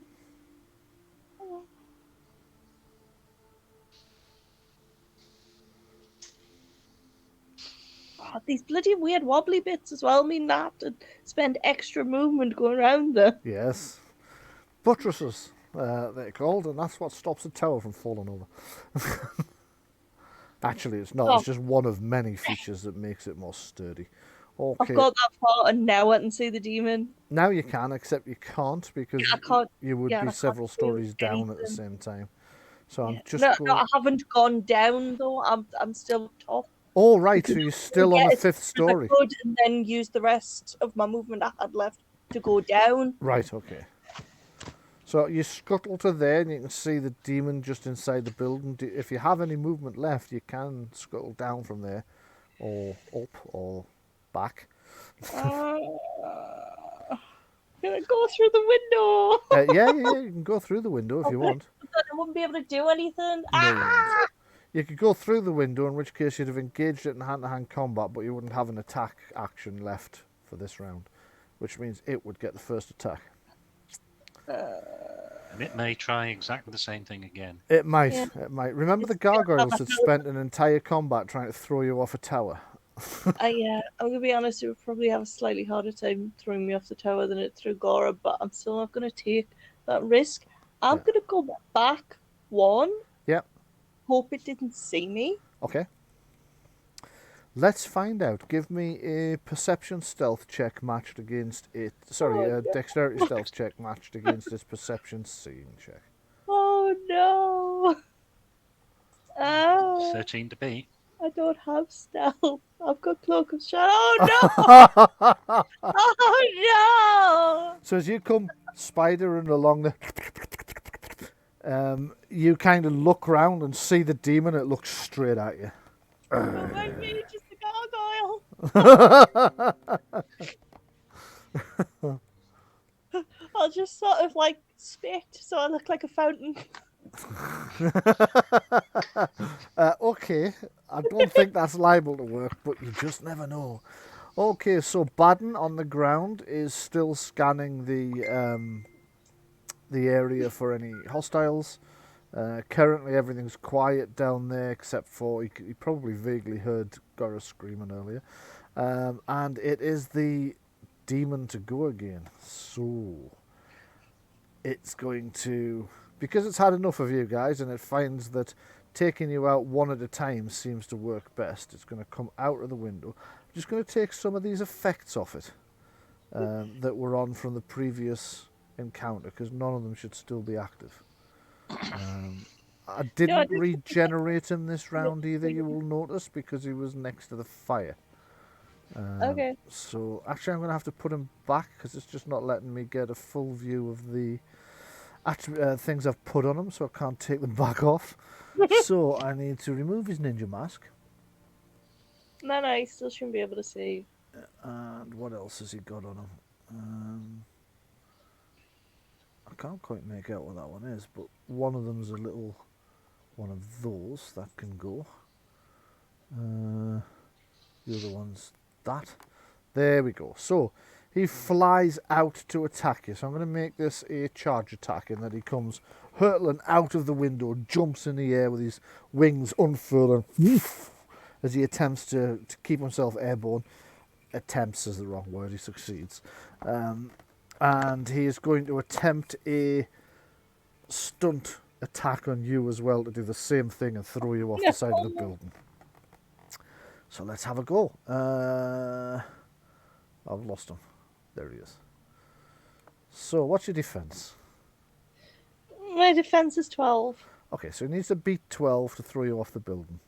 15 should do the trick, shouldn't it? So he grabs you. He's got 2 stunt points, which is enough to do a skirmish move. So he grabs you and skirmishes you 2 feet out into the open air. Hang on 1 second. Mm-hmm. How do I use conviction points? Ah, right. Because I have 2. Can I drag him down with me? Oh, Just grab his wings. Yeah. Very good.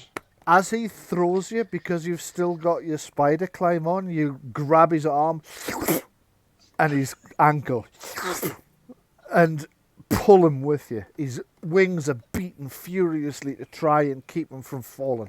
So what's going to happen now is either he's going to fall with you because you're too heavy for him to carry with the sudden impact and the surprise, or he's going to successfully fly, which means you're not going to fall either because you're stuck to him. Like hanging onto his arm. Like the weirdest Superman remake ever. Yep, so let me just figure out how I'm going to figure this out. What's your strength? Ooh. 3. Okay, so I'm going to say that intimidation as a focus. I'm not using focuses for Okay, this. I'm just fair trying enough. to work out how heavy you're going to be. So he is currently trying to fly away, so he's going to match his strength roll against your strength plus 10. So he Okay. needs to get 13 or better, otherwise you both plummet to the ground. If he succeeds, you're both flying. You're attached Okay. to him. He rolls a 12. He rolls an 11. So you both go plummeting to the ground. So you, whoosh, as you've grabbed him, he's kind of tumbling end over end. He can't get his wings out properly. He can't get oriented properly to fly, and you both go hurtling towards Gora. Please don't land on me. There is a risk that you might, but it is only a risk. So you're going to take 2 separate impacts because you've gone out over the side of the building. So your first impact is going to be the corner of the top of the next building. So you're 3 stories up. Yeah. So let me just check the damage for that. So that's 3 dice of damage. So So you put your knee in his neck, Yes. so his head hits the deck first. So Morg, you take 9 points of damage from hitting the corner of the building. The demon takes 13. Ooh, that's my armor count. He's armored, yes. So instead of... No, I mean, does my armor count? Oh yes. Right, go. I take 3 points of damage. Okay, and then you bounce down the rest of the distance, which is another 3 dice of damage. So Morg, you take another 9 points of damage, and the demon takes another 12 points of damage. Definitely coming out of this worse than me, and that. He seems to be, yes. Shit, he's in quite a bad way, actually. So you... Again. Yeah. So the pair of you hit the roof, the corner of the roof of the servants' quarters, smash some of the tiles off, roll a foot or 2, and then plummet the rest of the way down towards where Gora is, and hit the ground heavily. Now, I know technically Gora doesn't have any actions left, but I'm going to say when you've got a demon and an orc and a battle axe the size that the one Mog uses, hurtling towards you from above, I'm going to say that motivates you enough to get a chance to get the hell out of the way. So I'm going to allow you to use. Actually, we'll just go with your defense because that's already based on your dexterity. So we'll go with your defense. Mog, make a 3d6 roll, and if you beat Gora's defense, you land on her. 11. No bonuses, no adjustments, just a straight roll 6. Failed. Yeah, so you go and land right next to Gora. Your axe goes thunk and lands right in front of Gora. So like you land behind Gora, the axe lands in front of Gora. And there's this startled dwarf, given her that she's sitting up now, so when she was lying down earlier, that axe would have hit her in the neck. But she just sat up to dust herself off and cast a spell, and the axe went. Gora looks over to Morg. Thanks for dropping him. However, there's still a demon heading in your direction, attached to Mog, so let's see if they hit you. 12. Ouch. Oh, they've hit. Right, okay, so being landed on by a demon is 3 days of damage, I think we'll call that, a 3 days hazard. So you take 10 points of damage from the demon landing on you. Okay. Would the demon take damage from landing on me as well? Well, no, because I've already calculated the damage for the fall from... So, I mean, you might have broken its fall, caused less damage than it would have taken if it hit the ground. Oh my goodness. But I think I'm going to say... I'm covered in pointy equipment. You're covered in pointy equipment, so I'm going to say it balances out, and he's taken the damage that would already rolled. It won't go up or down, we'll say it's that. However, next up... Can you alter your hit points in the red circle or not? Yes. Yes. You can just like do it directly in there and it'll feed back into your sheet. Mm-hmm. Yeah. Nice. Yes, because I've set them linked, so whichever you change will alter the other one, but it will leave the maximum the same. Okay, as it would happen, it is Gora to go. Oh dear. Did I have my blunderbuss reloaded? Bang out the window, ran over there, opened the door, thrown out the window. No, you didn't. The bang out the window was Mog with my aquabus. Yeah, in that case, probably, yes. Right. Okay. The demon is prone. I suppose all three of you are going to be prone, yes. Right. It's right next to me. Yes. Point blank range, to the head, blunderbuss. Right, so you try to bring the blunderbuss up towards the demon's head. It tries to sort of jump back out the way. Make a roll to hit. You get +1 because it's prone. You get +1 again because the demon's outnumbered, because there's two of you it's dealing with. So you get +2 to hit in total. Okay, so this +2. Yeah. Oh, I'll aim as well. So +3 in total. 20. That's a hit. And 5 points of combat stunts. Lovely. Jubbly. Now that's the new and extra special combat stunts, isn't it? It's the combat... there are some special stunts I added in, yes.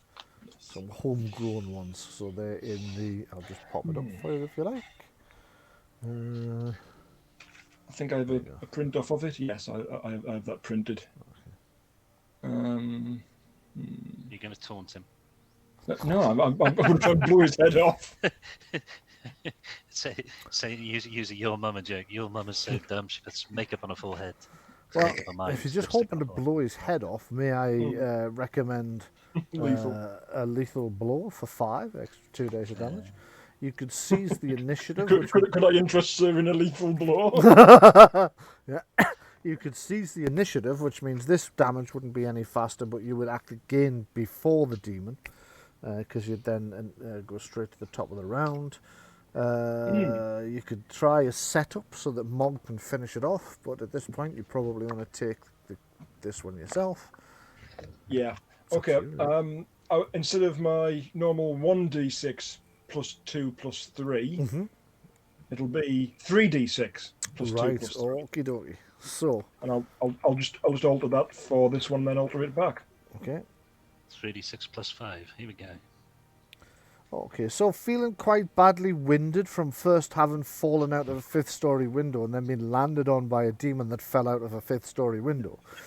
You push the the barrel of your weapon up to the creature's head and pull the trigger just as it tries to pull back. The discharge, poof, straight up the side of its face, flenses all the flesh off the side of the creature's face, obliterates one of its eyes, takes its ear off, generally does some pretty horrific damage to it, which appears to have made it angry. But it is definitely it can't throw me damaged. out of a window again. It can't, no. Morg, what would you like to do? Is it going to be an action to get my axe back? Minor action. Okay. Oh, I aimed, so I couldn't do that for you. Sorry. No, it's fine. It's fine. It's fine. I'm going to grab my axe and I'm going to try and bring Swing. it out Just, on the demon as well. Okay. So you reach over Gora and the demon, who are both lying on the ground. You kind of roll around the side, grab your axe, grab it, and make a swing. Make an attack roll. Again, you get +1 because the demon's still prone, +1 because Gora's also attacking it. So that is... Sorry? I didn't add the +2 on there, so yeah. So it's 12 you've actually made. Yeah, rather yeah. than 10. Missed. What? So your axe sparks off the side of the tower itself. Ka-ching! Baden's like, fuck is that? But you can only just hear him from round the corner. The demon is now extricating itself from the pair of you. And it will manage to, because technically the way I described that... Oh, hang on. Suction. I've just realised something. Yep. Sorry. Mm-hmm. I had arcane shield up when that demon landed on me. You did, yes. So that should reduce your damage a little bit more. Yes. It wasn't penetrating damage, was it? No. Right. So my armor is equal to my spell power. Yeah. What? Yeah. no. No. No, but defense. Not. Sorry, not armor. Defense is equal to spell power. Defense. Okay, shit, that does change things a bit. So what's Yeah. your spell power? Right. So for protection arcana, that's so it's 10 plus 4 for wills, 16. 16. I just need to So check you wouldn't back. have taken that 10 points You wouldn't of have damage. taken any of the damage because the demon didn't land on you. It landed next to you instead. Or it bounced off you. Or it bounced, yeah. We'll say it landed on you, but the kind of rolled sideways. It only kind of clipped you. So you didn't take any of that damage at all. The light of Palo defended me. Yes, exactly. So the demon is going to make good its 4th or 5th, I'm starting to lose track, escape of the entire ongoing demon hunting battle. So its movement is no longer reduced, so that's gone back up to, I think it was 14, wasn't it? So what did I get? Oh shit, how did I get that? 5. So it's going to stand up. That's 10. Let me just type that in there, see if that gets the right number. Yes, okay. So, yes, it's going to stand up, which takes half of its movement for its minor action, giving it 7 left, so it's woof, woof, up into the air, and with its major action, it's going to dash, which gets it 28 movement. Wow. Yes. So it takes So off slow. initially slowly, and then rockets up into the top of the tower. So if I had some winged boots, Yes. Or if anybody had found that Flying carpet you flying mentioned. carpet I mentioned. Yeah. So the demon's now escaped into the very top of the tower, and I'm just going to move the miniature for it onto so the. it's run away at this point. It's run away. It's had enough. It is like, this is the 5th time I've been beaten up by these bastards. So, during those 2 combat rounds, what was Kellen doing? So at this point, I'm basically it's more a case of furthering. I mean, we'll just secure the prisoners. Yep. Okay. I don't think there's much else we can do, and keep an eye on the doorway. Yeah. Did actually want to speak to Saria, but she's buggered off. You can try and convince her to come back by shouting after her if you want to. You get 1 chance of a communication persuasion roll. Well, I'll give it a go. Okay, she's mildly annoyed, so I'm going to make this a challenging task. 13 or better. Can I use etiquette? Yes, I will allow that. 19. Okay, so you make your apologies as best you can when you're yelling at somebody down the stairs, and explain like, well, we've just been a bit busy. We've been attacked from all sides, and we've got prisoners to deal with. We were coming for you, all that sort of thing. And eventually, she kind of reappears at the door and goes, "Right, fine. What?" At which point, Magnus kind of glares at her and goes, "Traitor." And she snaps back. You saw the demon, right? Big bat wings and big point. That sort of claws. You saw that, right? You noticed the demon, and you noticed that the master appeared to be in league with the demon. At which point, Gildane goes, "Yeah, it looks very much like Magnus was in league with the demon as well." At which point, Saria kind of goes, "Oh, right." Strides up to him and goes, smacks him right across the face. Poof. I mean, his face sort of moves a bit, but he just kind of laughs it off.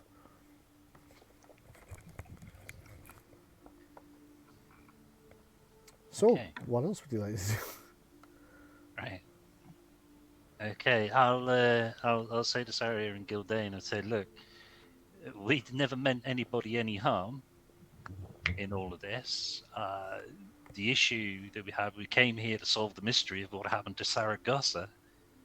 And we weren't expecting to find anybody here. We were expecting to find an abandoned tower, long disused, and find out what actually happened.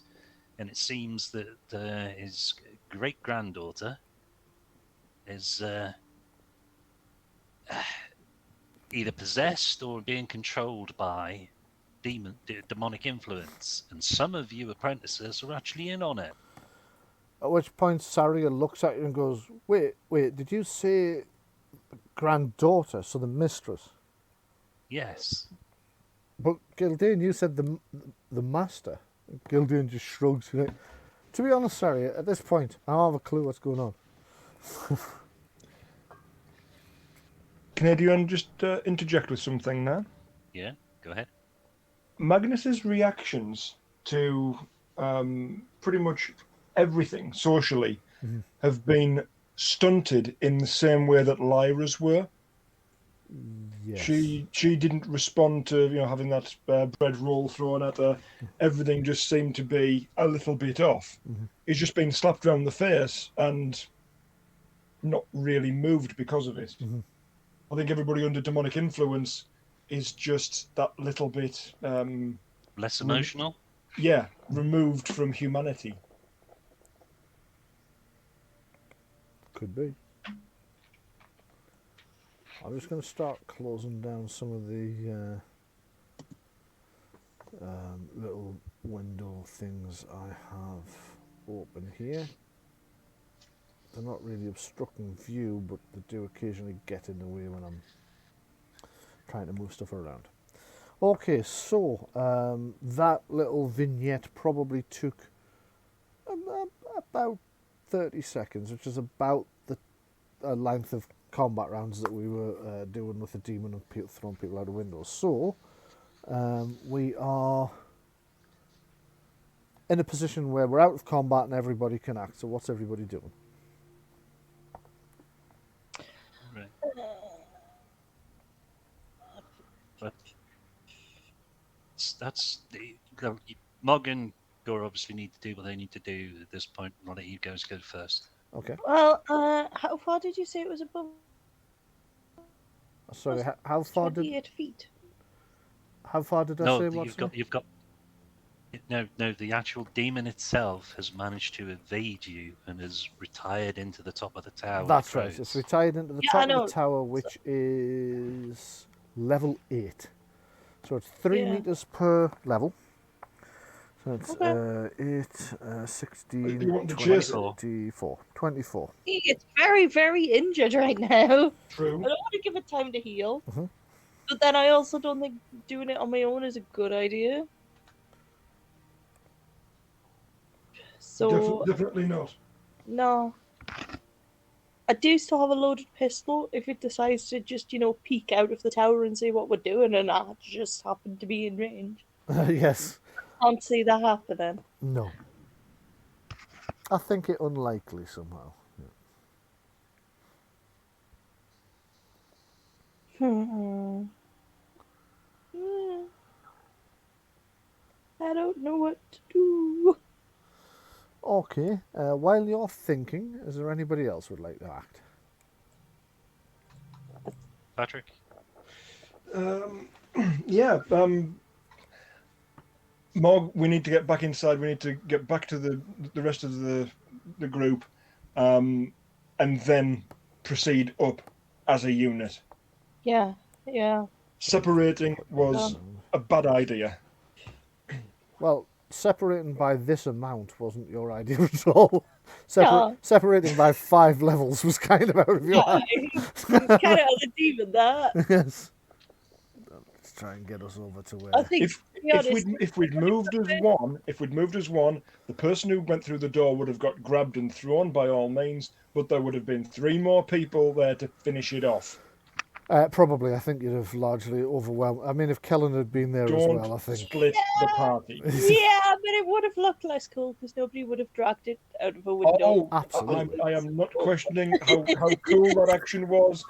Probably the highlight of this session. I think this session's title, when we put it up on YouTube, is probably going to be Defenestration. Pride comes before a fall. The very thing I was going to say. You got there first. Okay, if you feel you were being prideful. By going through the door first, entirely by myself, when I was in 2 minds whether to do it. I was going to go with the defenestration of AG! And then we can have that, was it Tom Petty song playing in the background, Free Falling. Yes. So, what would you like to do now? Defenestration and defilade. Yes. That's the name of my new band. And I still need to drag Mog's little thing out Our first song's called Shooting Out the Windows. So, do either of you have any ideas yet what you would like to do, or should I go back over to Kellen? Right. In through the door, stick together, and let's get back up the tower. Yeah. Okie dokie, so which door are you coming in by? The main door, the one we've used before, I think. So this one down here. Okay, let me Yeah. just see if there's any risks involved in that. Nope, doesn't appear to be. Okay, so you come in through the main door, on guard and cautious, ready for... Ready to fall out of a window. Yeah, and then presumably head back up to the main staircase from there? Yes. Yeah. Doing a bit of a sort of one of those things, like Clear. neck cracking on the way. Yes, okay. Mog, Yep. should we just grab that scrying ball again? That what? The scrying globe, the crystal. Yeah, let's. That's a good idea. Right. Okay, so on your way up, you're going to grab the scrying crystal. So I'm just going to alter your thingy thing here, so I can take... How weird, man. Okay, you're going to have to... Gora's going to have to take the marker off herself. I can't seem to... wait a minute, it's cold now. It wasn't coming up. Oh, the prawn marker. The prawn marker. Yeah, sure. Yeah, The prawn marker? The prawn Prune. marker, yeah. To demonstrate that Gora was having a quick seafood snack. You managing? Oh, I got it. Just hang on. Just matter of finding the same one again, and then yeah, that's it. There we go. Okay. Then I'll copy those across. Copy and I'll Mog, do you need healing? Let me see. I think they're mostly okay. So I just need to remember but which tower level I could do with a little bit of healing. I'm on 51 of 64. It's on 3 or 4? Or 2? Can't remember. I'm just going to go through them all and find out. So if I pan over into that corner, it's 2. It's 2. Okay. So you stop on level 2 to go into the secret passageway again, which you'd mage locked. Yep. But I think you'd set a password so you can open it. Yes. And once again, pick up the scrying ball and steal it for the second time today. Yes. Is it stealing? Really? Yes. No, hang on. It hasn't left the premises, therefore it's not stolen. We're borrowing it in order to increase the safety on the premises. When your paladin is also a lawyer. Exactly. Gotta love it. Okay, I'm just going to delete those. I'm just going to pop you guys in here on level 3, and you will see why in a second.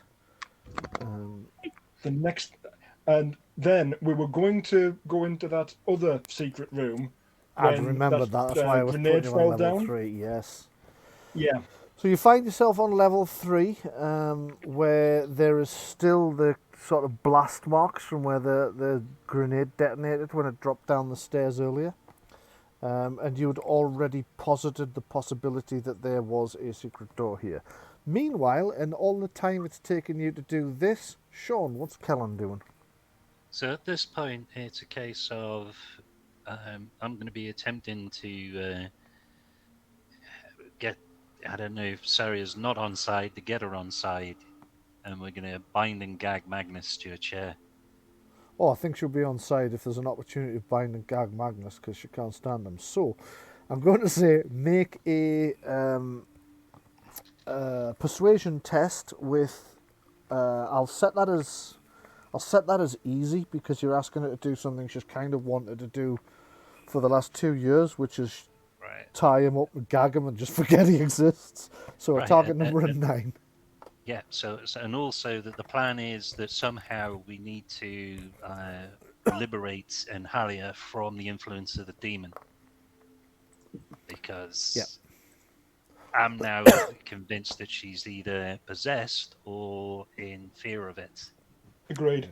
And not acting of her own volition. I don't know what the master's condition is. He's made a pact with it for power. Could be. That's the okay. Word So on the street. The last time we saw a seducer demon. Hang on, sorry. Do we know it's a seducer demon?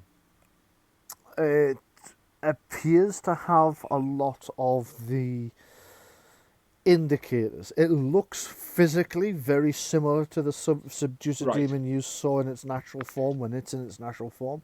Also, the very fact that it's been in here tempting people would suggest. It even tried it on Adrienne at one point, remember? Suggests seducer demon. Also, when you tie it in with what you know of the lore of Saragosa, the third man, the mysterious someone, the Death Arcana, that was always there with the Death Arcana, sort of pushing him to do the darkest things he ever did. The reason that he created the golem of his brother, all those things. I'm pretty sure one of the notes you found suggested, or either that or the conversation you had with Morgana on the spirit board. You were told that dark person was the demon. Yes, indeed. That had been tempting him all along. So you're pretty sure it's the same seducer demon.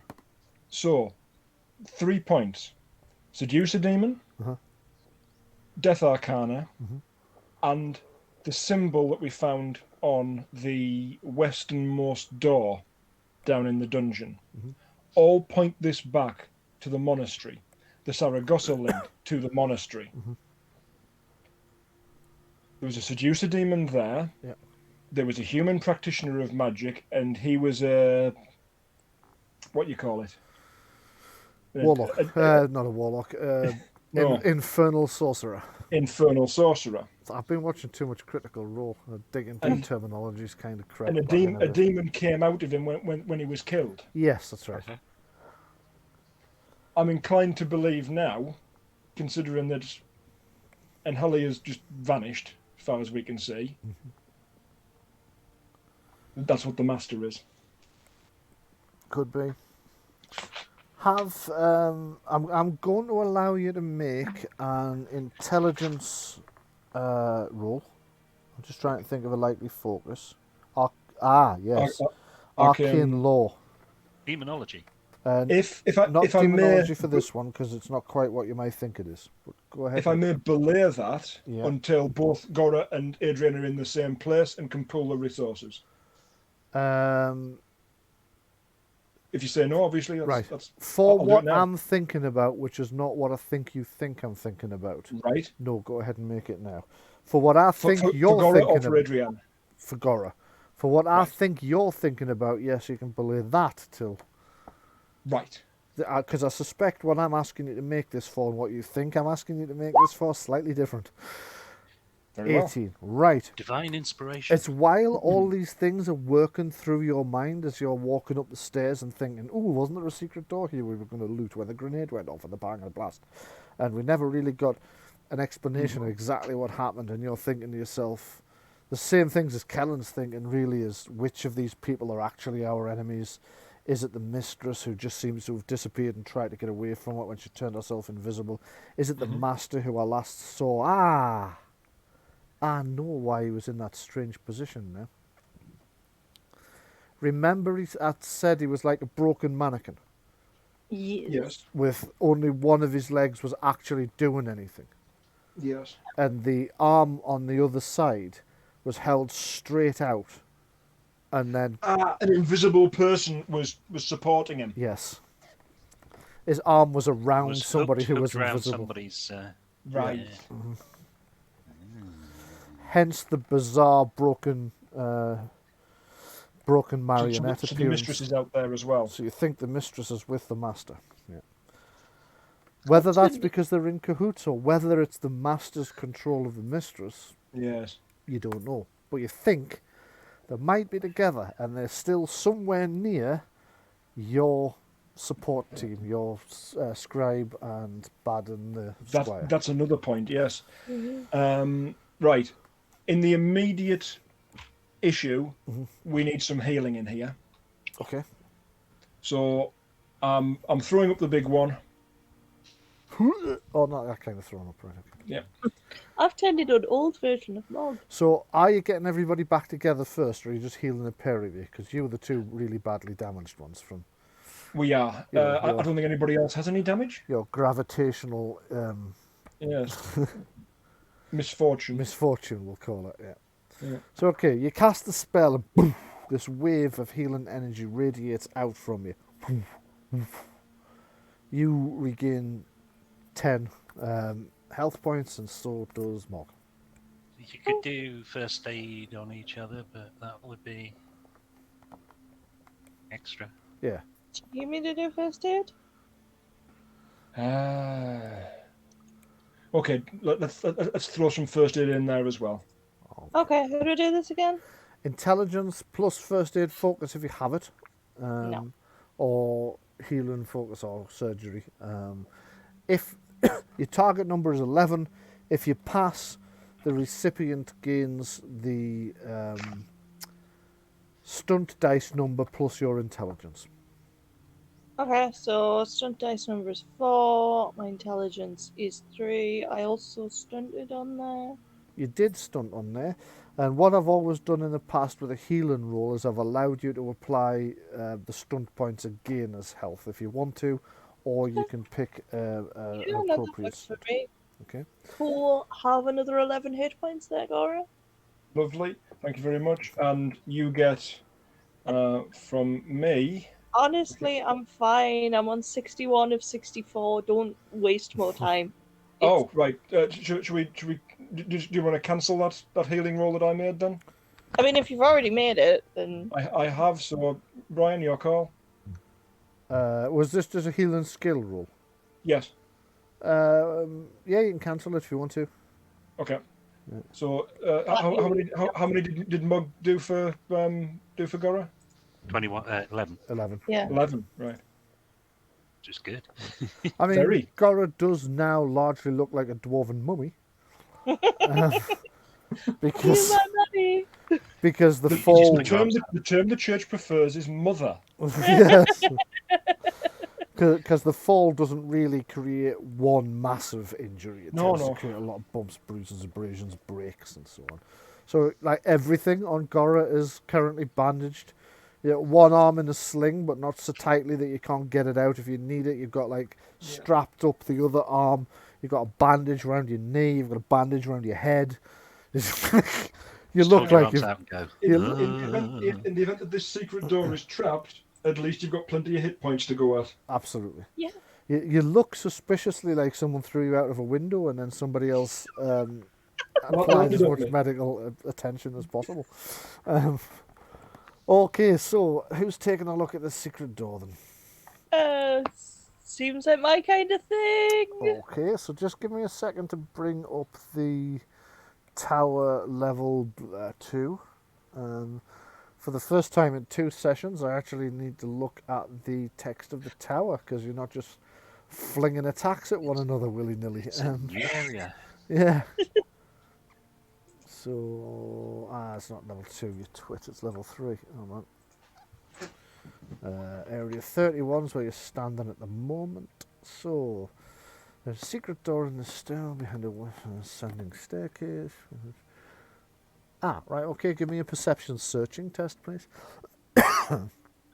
Because you're pretty sure there is a secret door here, because there's been one on other levels under this area, and it would just be a void anyway. I'm giving you +2. Actually, you more than easily passed. You look underneath the staircase and you see a little lever which you pull. As you pull it, you hear a stone grinding sound as the west wall slides open, and I will do that for you now by deleting the secret door. Ooh. Dun dun dun. I am aware that the people watching at home are getting slightly different views of things to the player characters, so I'm just switching over to a player's view. Is the floor all scratched in here? The Or floor is it just a weird texture? is slightly scratched in here, actually, yes. Interesting. Mm. What are the size of the scratches? Rat claws, by any chance? Yeah, they're quite small. There could be rat claws. It's difficult to tell. There's a lot of very fine scratches. Reloading all of my guns. Okay, you start reloading all of your guns. Before we step any further in, I'm gonna check for traps. Can I get my aquabus back, please? Oh yeah. It might be a bit squished. Well, that goes nicely with the rest of me. Yes. You hand Gora's aquabus back to her. There's a slight, where the aquabus flares at the nozzle. There's a slight dint where you landed on it. Elbow-shaped dint. Yeah, an elbow-shaped dint. It'll buff right out, honestly. You'll be able to knock that right out. Yeah. Yeah. Okay, so you're searching for traps, did you say? Yeah. Okay, Yeah. give me a... Already done. Oh, so you have. 6 stun points as well. 6 stun points. How would you like to use those? Good roll. Can I use them so that whichever one of these chests is a mimic doesn't eat me? Yes, you can. You see no indication that any of these chests is a mimic, because I've pulled that one on you once already. However... Would this be exploration stunts? Yes, yeah? yes, it would. Right. However, what you do notice is that the scratches on the floor, you can also see them on the ceiling and the east wall and the south wall and the north wall. It's only the west wall you don't see them on. It's almost as if whatever caused them came out of one of the 2 larger chests. Okay. So you've got 2 large chests in the east, you've got 2 small chests in the west. You've got a small crate, which is actually empty. I wouldn't worry about that. I'd just put that there as dressing. Okay, let's listen to the chests then. Yeah. Okay, give me a perception hearing test, please. If it's asleep or inert, giving the chest a bit of a knock might be an idea. Yeah, I was going to say I might give it a little bit of tap as well. Okay, you can't quite hear anything. And then you're going to Right. give it a tap, did you say? Yeah, just like a little knock. Okay, I'm Knock going on to give you wood. +1 for that. It'll become apparent in a moment because that puts you from 12 to 13, which is a fail to a pass. As you tap it, you can hear a buzzing noise from inside as if you just disturbed something. This is the noise. What? Except it's not one, it's A dozens. swarm. A swarm. Yeah. But they don't scratch things. Oh, I'm sure their very strong mandibles might scratch any number of things. Let's not open that one. You know how locusts are into eating green stuff? Yeah. Mhm. Let's not open that one. Yeah. The buzzing sound is more like the rapid buzzing of a hummingbird's wings. Oh, not the the buzzing of. sturges. It Oh. could be something similar. Yeah. Doesn't sound quite right for them, but it could be. So that was Well- large chest 2 that you heard the sound from. You don't hear it from To be any of the fair- others. To be fair, it wasn't this party that met the sturges. Oh no, it wasn't. Yeah. It was the wasn't. Wilderness It was the Wanderers. Wilderness Wanderers. You're quite right. Uh, I like how you say met. Yes. Like it Encountered? was. would you like some tea? No, we'd like to suck your blood. Dealt with. Well, at least serve the blood from a teapot. Let's be civilized about this. So, Sean, have you got anything you'd like to do while they're doing this? We've heard this noise, and it's basically asking Saria if she's okay, if she need any healing, etc. She's extremely badly hurt because at one point her and the master were going at it with spell attacks on one another. So she is Right. extremely So badly hurt. Adrienne should do some healing on her, like give her a patch up. 'Cause, Okay. yeah, me doing it's not a good idea. Right. Okay, so Adrienne is going to give it a try. You can make a roll for her. I'll just find Saria's. Do you want me to make that roll? Somebody else want to do it? I think I should. Yeah. Well, you're in the same room, so Yeah, you might as well do it. Yeah. And I can't actually see Adrian at the present time. And Me I'm neither. guessing Louise can't either. No. Right, so it's just an intelligence test, isn't it? Right, Yeah. There you go. There you go. So she gets 8 points back. 8 points back. Excellent. That's more than doubled what you had left.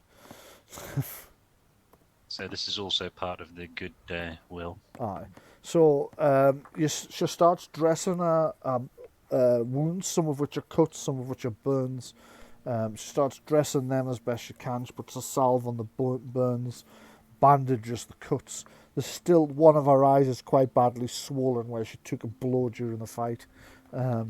She thanks you profusely for your help. She is actually very badly injured. Even now, after Adrienne's done the best she can, she's still quite badly hurt. I'll just pop back onto that map so people can see.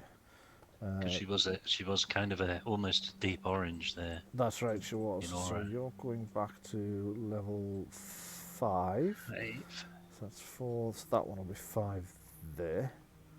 Oh, I don't think my view should have changed, should it?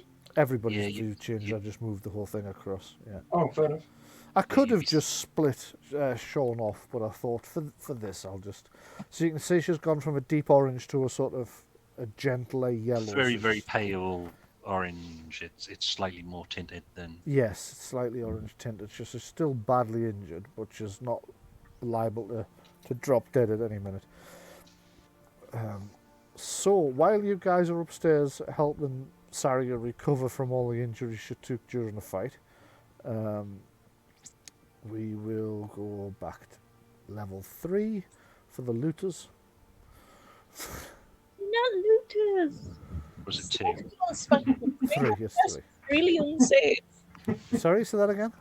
We're not looters, we're safety inspectors. That chest was really unsafe if it's filled with sturgeon. It really could have been quite unsafe, yes. This we've is not a death trap. Would We've never. now got, hang on. We've now got a chest of very unsafe things we could unleash on somebody. Ooh, good point. The problem is, it's a case of open the door, throw Throw the it chest in. in, And Yeah. run. Yeah. while hold it closed, open Mm. the, up against the door, let it go. My grandfather's old first edition Dungeons and Dragons trick of polymorphing a shitload of trolls into ants, stuffing them in a bottle, going after the dragon's lair, then shaking the bottle to make them really angry, lobbing it through the door till it hit the dragon in the nose, and then running the hell away till all the screaming and shouting stopped. Shut up. The rest of these chests, none of the rest of them are buzzing, no? None of the other chests are buzzing, no. Right, a thought occurs. Yeah? What if the thing that caused the scratches is completely silent, and the thing that's buzzing is a distraction? Why are you messing about with chests in this room, which is obviously something that could be looked at later? Just Greed. Greed. Greed Okay, fair robbery. enough. It's definitely not a there's a robbery, deep but we're doing this out of weapon in one greed. of these. Sorry, say that again, Louise. This is where there's like a demon killing weapon in one of these, and you'll all Yeah. find it later. right. The thing that you said it yourself, Sean. The thing that we need for the encounter could be anywhere. Maybe there's a rolled up magic carpet in the other big one. He has been promising us a magic carpet. Yeah. It's up to you What guys. What kind of GM would keep promising a magic carpet and then it's just a whole load of electric sturges? The same one, A the cruel same one. one that keeps teasing me with that stone circle. To be fair, I have done nothing to stop you investigating that stone circle.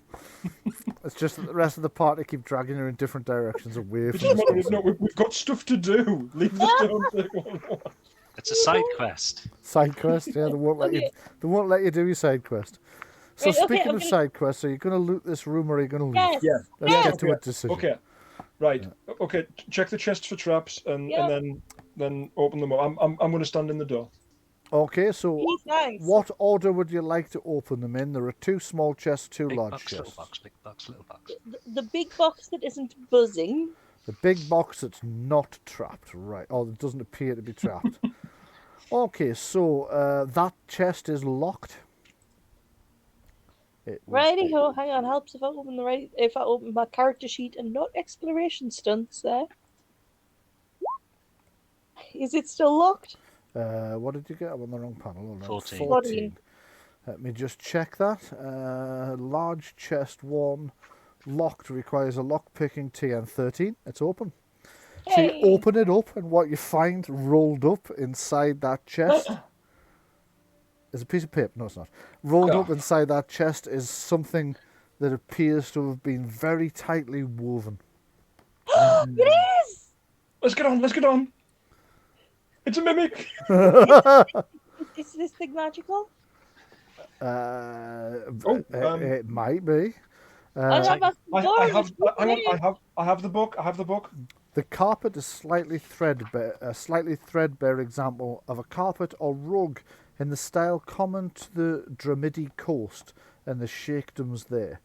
Although not the most intricate or beautiful example, there is something oddly compelling and special about it. You reckon it's probably large enough to hold 4 people if they stood on it? It's a cursed carpet of falling. Right. Okay. I identify enchantment, and that's a pass. That's a pass. Okay.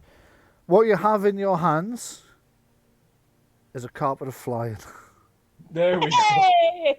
Now, do you see how absolutely true to the character? My character hasn't a clue that Yes. there was a flying carpet in here. Yeah. You've told us that there's one. We know that as players, so I had to do the identify enchantment. Yeah. It's definitely a carpet of flying. It is a little bit threadbare. From what you get, from what you're getting from the spell, you're sensing that every time the carpet is used, it will become a little bit more threadbare. Oh. And eventually it will unravel and cease to be magical. It'll just disintegrate. We need to try and see if we can get that repaired somewhere. when we're done Currently, here. I'm going to tell you this because you used a spell to cast it. Currently, It has 13 more flights in it before it disintegrates. Okay, I'm going to add this to my inventory because I've really got out of the habit of doing that. That's going to be really handy for the rest of you if that thing starts flying around. The carpet has... I'm just thinking, like, we go and raid all of these secret rooms, get all the gear, come flying out with an orb in one hand and on like some sort of magic crown in the other. And the master and mistress, look, I told you. Yes. The four of us flying straight up the tower to get the demon. Okay, We've so nicked all our shit.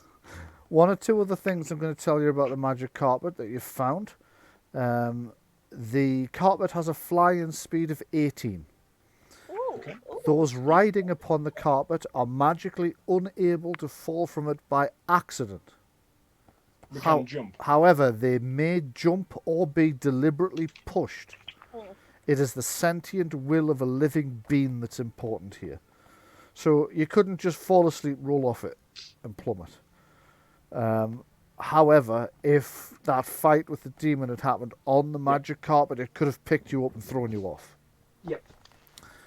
There is an activation phrase that you need to find out. Oh, okay. Currently, you don't know. Who's a good boy? Who's a good boy? And then you pet its tassels. Do you know it's not? It's get them up, Scout. just a second.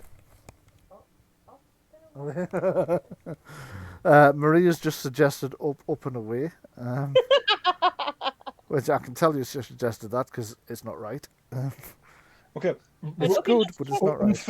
Unfurling the carpet, I want to see if there is any kind of illustration to the pattern. If there is anywhere on it, like kind of curls or twirls or anything that might look like a set of controls or buttons. Give me a perception searching test. Is the password chain basket cage ox? It's not, no. Okay, so your perception test was a 9. Humans are actually slightly better at detecting what you're trying to see here, or what you don't realise you need to see here. So you failed. There's some kind of pattern to the carpet that's vaguely reminiscent of something, but you can't think what it is. Is it writing? No, it's not. Okay. Right, okay. Well, there is a human upstairs. There But is. why don't you check these other 2 chests? There's Okay. Actually, there's 2, isn't there? Because... 5 in this room. Well, exactly. Well, 4, 1 maybe. Yeah. Right, can Goro just take this over to one side and start saying random phrases to it? Yes. Which I will type out Yes. so that Louise can have a full and proper go on everything and have your attention. Then you can just have a look down that list and see if I got anything right. Gora just speaking in tongues. Yes, in the that's corner fine. and the Right. place. So you're chuntering at the carpet whilst whilst Mog is attempting to. There's a slight flapping around the edges when you say carpet fly, Rug away! but rug away does nothing. Okay. Hang on, there's a slight flapping around the edges for carpet fly. Yeah. Very, very slight rippling of the tassels. Ooh. Almost as if you got a word right. Same thing, same effect. Okay, so Louise, what is Mog doing whilst Gora's just... I'm having a look at these 2 smaller chests. The 2 smaller chests, okay. Yeah. So the first of the smaller chests is unlocked. Yep. But is also empty. Okay. The other one have a piece of paper in it that says fly something. It doesn't know. The other one is locked. You can attempt to have a roll and see if you can get in. Yeah. 18, easily.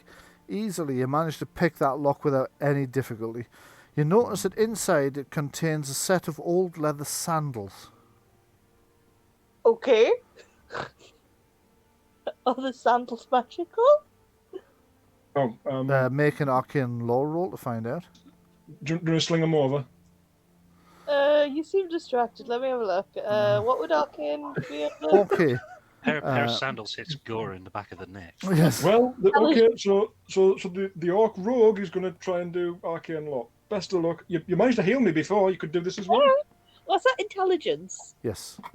Great. Okay, I've got cultural law. Not terribly helpful for this. I'm afraid. What the? 19 and it was 6 stun points. What would you like to use a stun points on?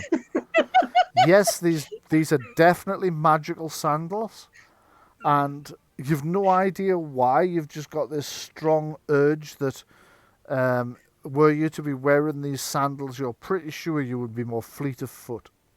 Would they fit me? They're a bit small for you, to be honest. They're designed for a human. They're designed for a human with relatively small feet, actually. Like ladies' sandals. Yes, definitely. Could I have? Could I use? It's only 2 stun points, but could I? Oh, actually, could I use speedy search and efficient search so that this hasn't taken us a million years to do this? Yes, you can. Yes, you can. You can use that, so it's you've fairly quickly done this. Yeah. So you have found the Swiftfoot sandals. These leather sandals are obviously decades old.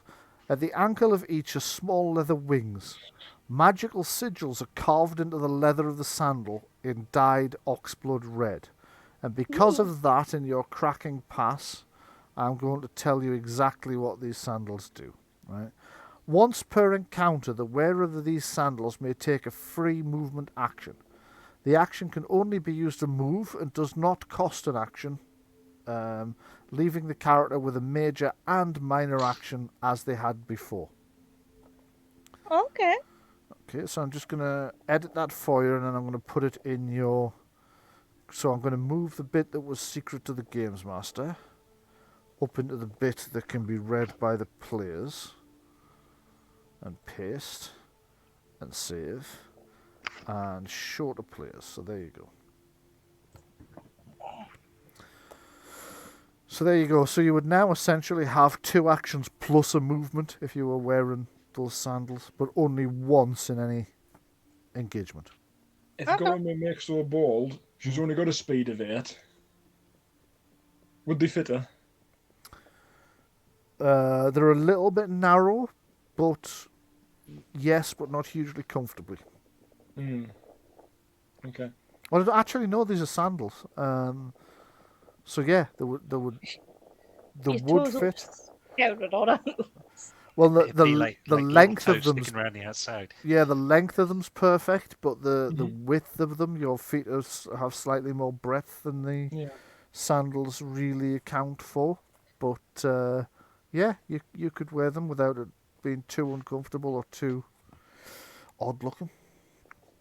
It would give me the chance to get into position more easily with only my little legs.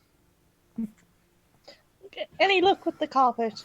Did fly work? Ripple, right? From all the things you've said, you are pretty sure that fly is one of the words from the command line, because every time you see it, you get a ripple. When you said carpet fly, nothing happened. When you said carpet, it wasn't until you said fly that anything happened. Rug away did nothing.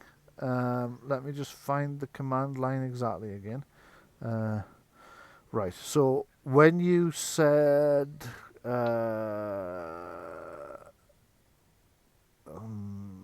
just checking if you said what I think you said. No, you didn't. Okay, so that's it. You know that fly appears to be involved in the command line somewhere.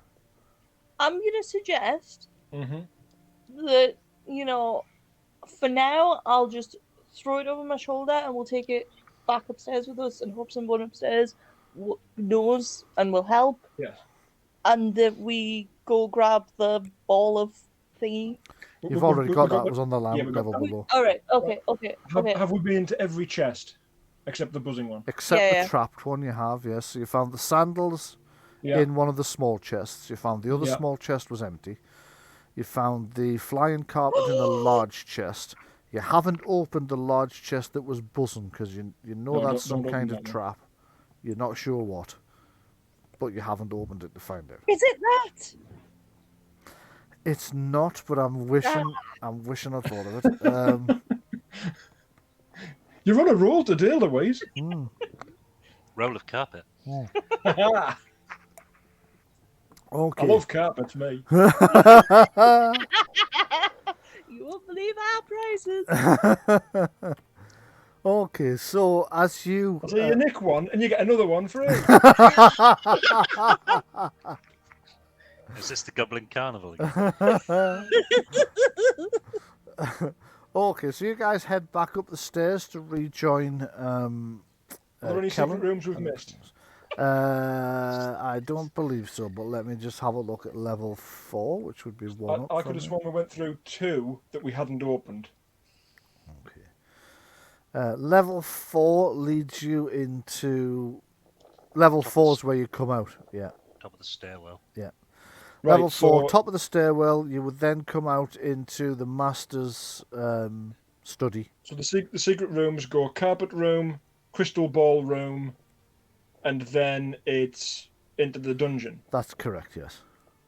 Right, okay. So we've nabbed all the goodies that are down that way. Yep, you seem to have done. Thank you, Pinata House.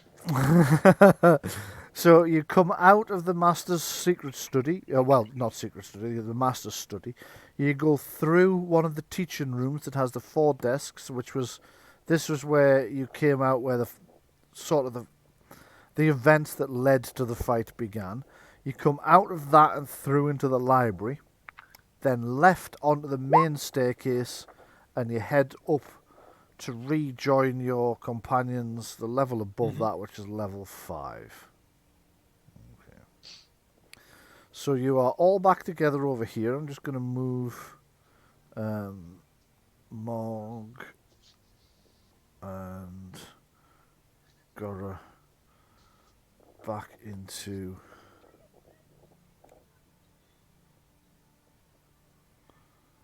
there. That seems to be everything sorted. So you come back up, Kellen. You look round to see Gora and Mog reappearing through the shattered doorway. Somewhere along the line, they appear to have acquired a carpet.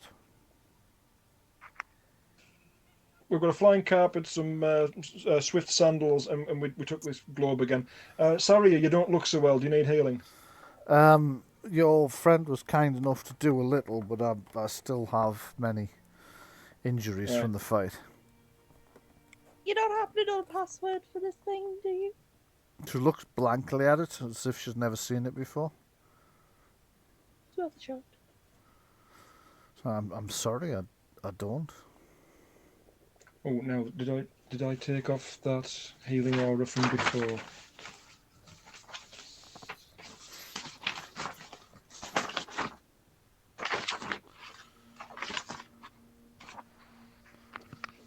No, when I did. So let me just drop down a 9 from the last time. So as you show Kellen the carpet, because humans are slightly better at doing what needs to be done here, Kellen, could you give me, or rather Sean, could you give me a roll for Kellen? Perception searching, please. Perception test. Whoa, Brian, sorry. Yeah. Have you used the same token that I had on this level previously, or have you Yes. brought me across? Right. Can you check for me on the previous level where we just were what my green circle number was, because I'm pretty certain it wasn't 15. Oh, that's odd. It should have adjusted them both, but I'll just check. You were on level 3. Your green circle number was 17. Oh no, green circle was 11. Yeah, I thought as much. Yeah. So that hasn't changed. It's gone back up, Oh, that's or gone odd. back to what it was before. It's Right, odd. so- It should have changed all incidences, but I might be misinterpreting how that works. I don't know. It's because you keep sort of going up and down and back to levels you've been to. Yeah. Occasionally, I'll just pick up the Different tokens you already had there. Yeah, for no ease. worries. But that might not be the best way for me to do that. I might rethink that in the future. Right, Okay. healing touch for Saria. Okay. Okay, so you lay your hands on Saria's injuries, concentrate on on that. And the healing pulse, poof, you can see her wounds start to close up. How many health points does she get back? Sorry, she looks pretty bad, doesn't she? Yes. I'd put the full lot in. Which is? 3, sorry. Which is therefore 3d6. Okay. 7. Okay. And are there any bonuses for that for Miracle Worker?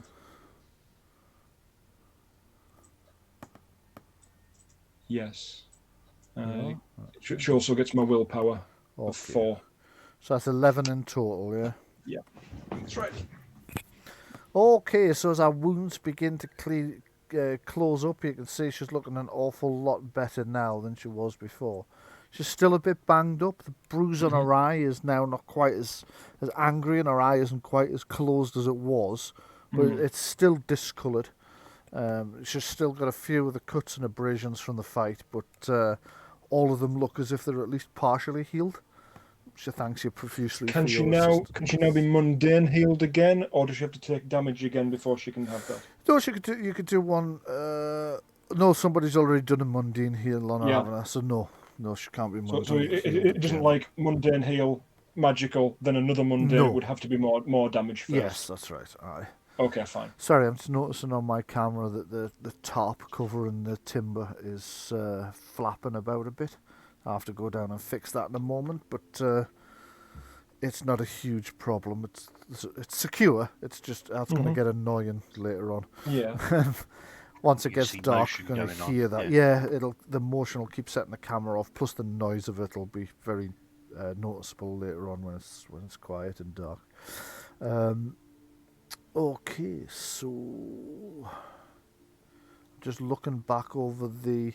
Okay, so Adrienne notices a pattern in the carpet that Kellen just hasn't quite noticed, but Adrienne notices it and goes, "Oh, look, if you look at that, it looks like an eagle."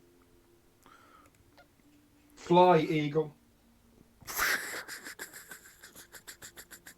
Lifts off the ground about 2 feet. And now it only has 12 uses. And now it only has 12 uses, yes. We had to find out. You right. did. Okay, let's make use of this use then. Everybody on. We know where the demon's gone. Let's go. You can only get 4 of you on. There's only 4 of us. And Saria and 2 prisoners. And Yeah, I'm not gonna get on because I can climb the wall anyway. If we Okay. let's think about this for a second, right? It's Actually- not going to use its use while it's hovering, as long as it doesn't go back down again. It's still got the same amount of uses. that's right? true. That's correct, yes. Right. Right. Okay. So let's plan this properly before we run into anything. Right. Why don't I go up one side, use all float up the other, and then that's pincer. I don't know who else you're going to stick on the carpet with you. Maybe Saria. Oh, Yeah. Yeah. Right. Well, the prisoners in that case, let's take them down to one of the secret rooms and mage lock them in. Good idea. Okay. Saria is not entirely sure she wants to get into another fight. Okay. She was only in the other can you one. charge this mage font, please? How much do you need?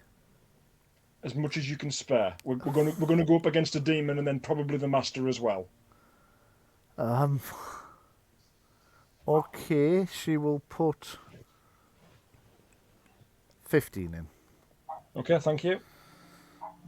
She'll charge it with 15, which will leave her with 19 in case anything happens that she needs to sort out. She's like, "I'll help you lock these guys up.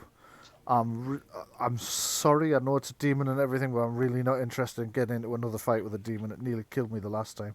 I can't say as I blame you. And that was just the master. That was the demon not concentrating on me. But you can actually see she's trembling slightly at the What thought I of will it. offer you is the other secret room and the password to the mage lock that's already on it. Right. You can go in there. You can go in there and hide. Okay. She's interested in that as a possibility. She's also interested in getting back to her room and packing. Yeah, not unreasonable. Because Things are going to be an awful lot safer once we go and deal with this demon. Fair enough. Don't worry. It's what we do. right. Okay. Well, you good luck with that. I wish you all the best, because it's a demon. Mm-hmm. Try not to hurt the master, or more importantly, the mistress, more than is absolutely necessary. We have no intention of hurting the mistress. Right now, the master has tried an awful lot to hurt us and to hurt you. We're somewhat more concerned about him. It's true. That is true. He is an asshole, but he's sort of our asshole. Okay, do what you have to do, but try not to hurt the mistress at least. Understandable. And yes. Okay, so you escort the prisoners down one of the secret doors, one of the secret passages, and seal them in the hopes that you'll be able to come back and let them out before they starve. Which I'm sure you will. Well, if we're not back within 24 hours, they'll regenerate their magic points. They'll be able to attune, like, a piece of wood or a piece of rope as an arcane device, and melt a hole through the wall because Magnus can do that. Yeah. He could with a scroll. Shit. Yeah, you're right. Use the scroll. I think we should leave him tied up and say to Gildane, look, he's your responsibility. If you feel that you really want to let him go, it's down to you. I would advise you against it, because doesn't appear to be human. He's either possessed or whatever. Highly likely.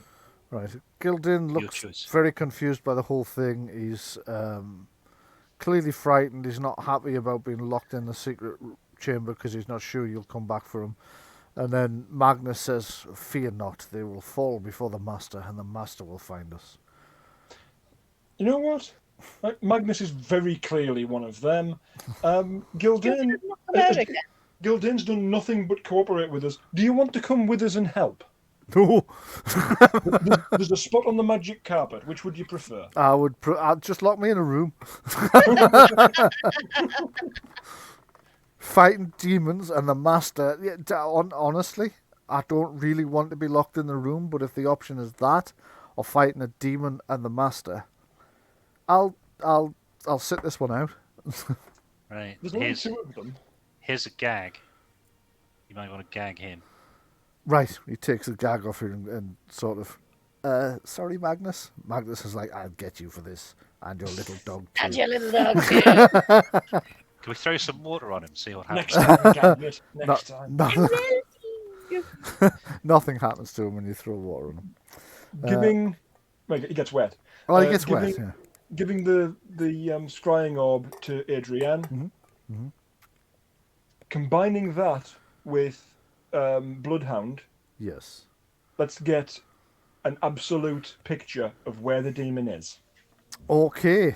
Good. In that case, I should probably just show you it again. I say again, I haven't shown you it yet, but I will drag this over to the...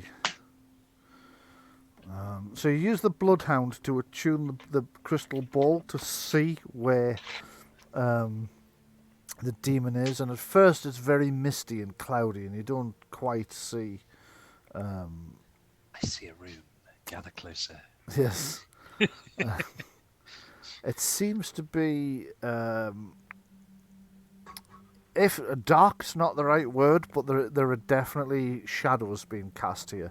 And the demon's like squatting in a corner, hunched over, with its 8 wings wrapped around it in an attempt to do something. You have no idea. Rocking backwards and forwards. Rocking backwards and forwards, but you can actually see the wounds on its arms and shoulders and head are mostly gone, and you can see them slowly healing up. We cannot let this thing escape again. We've got to cover every exit. We've got to pin it down. We've got to stop it from flying. When you say show, I see a black screen. Yeah, Sam. Yeah, two seconds while I set it up. Sorry. No, it's okay. We were just really excited. No, that's fine. I just need to grab... I think he's on the Games Masters thing. Copy. And I am going to pop that into here. I'm going to split the grenades that we've got between Gora and Adrienne. Right, okay. I just need to change that onto the token layer, and then I will take the dynamic lighting over to daylight so that you can see what you can see. Let's have a look. Actually, if I take it over to daylight, I need a marker on there that you can all see through, don't I? So it might be better if I just take the dynamic lighting off. And now you should see the whole top floor. Yep. Yep. So you see the demon's over here. It's kind of squatting in the corner with its wings over it. You can see it rising and falling, like pulsating as if it's breathing. Snoring. It's asleep. You don't think it's asleep exactly, but it seems to be in some deep form of relaxation, which is helping heal it. Right. Okay. Okay. From Plan. the bloodhound, which is actually probably worn off by now, to be fair. Charge us accordingly because we said we were keeping it up. Okay, so how much does it cost for how long? Wow, that sounds wrong. How about £5 for a short time? I'd say £5 for a long time. Right, so that should be Bloodhound. The Bloodhound game. Casting time's a minute. Right, lasts for 10 minutes, and you can keep it active for 2 magic points per further 10 minutes. For further 10 minutes. I would say it must have been half an hour by now. Right. So 2, 4, another 6 points. For 6 points, right? No worries. We can just do the upkeep on that. Yeah. And you can see the demon's up there getting stronger and more powerful as it's lurking in that shadowy area. Let's get up there. Let's get up there right now. Can we see through Bloodhound and the scrying orb where it got in? Let me just see what okay. Are these windows or are they murder halls? Well, there seem to be something between the two, so they are murder holes but much larger than normal. Normally a murder hole is just wide enough for you to shoot an arrow out of but provide cover. These look as if they're wide enough for you to drop stones or rocks or something heavy out of, possibly pour boiling water out of. You could a fully armoured squeeze... Kellen get through?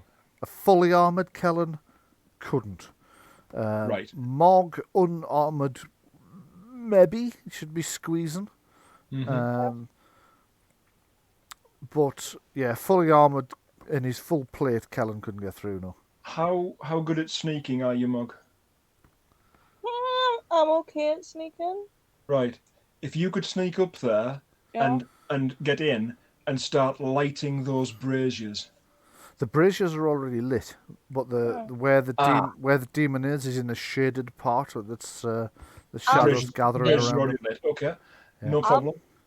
I'm thinking if I can get up there and lure him out, you can attack him from the carpet. Not wanting to play the type, but is this layer of the tower? Is this level of the tower made of wood? It looks like it is. Yes. In fact, you know it is because when you arrived, I told you the top 2 levels are more recent additions and they're wooden.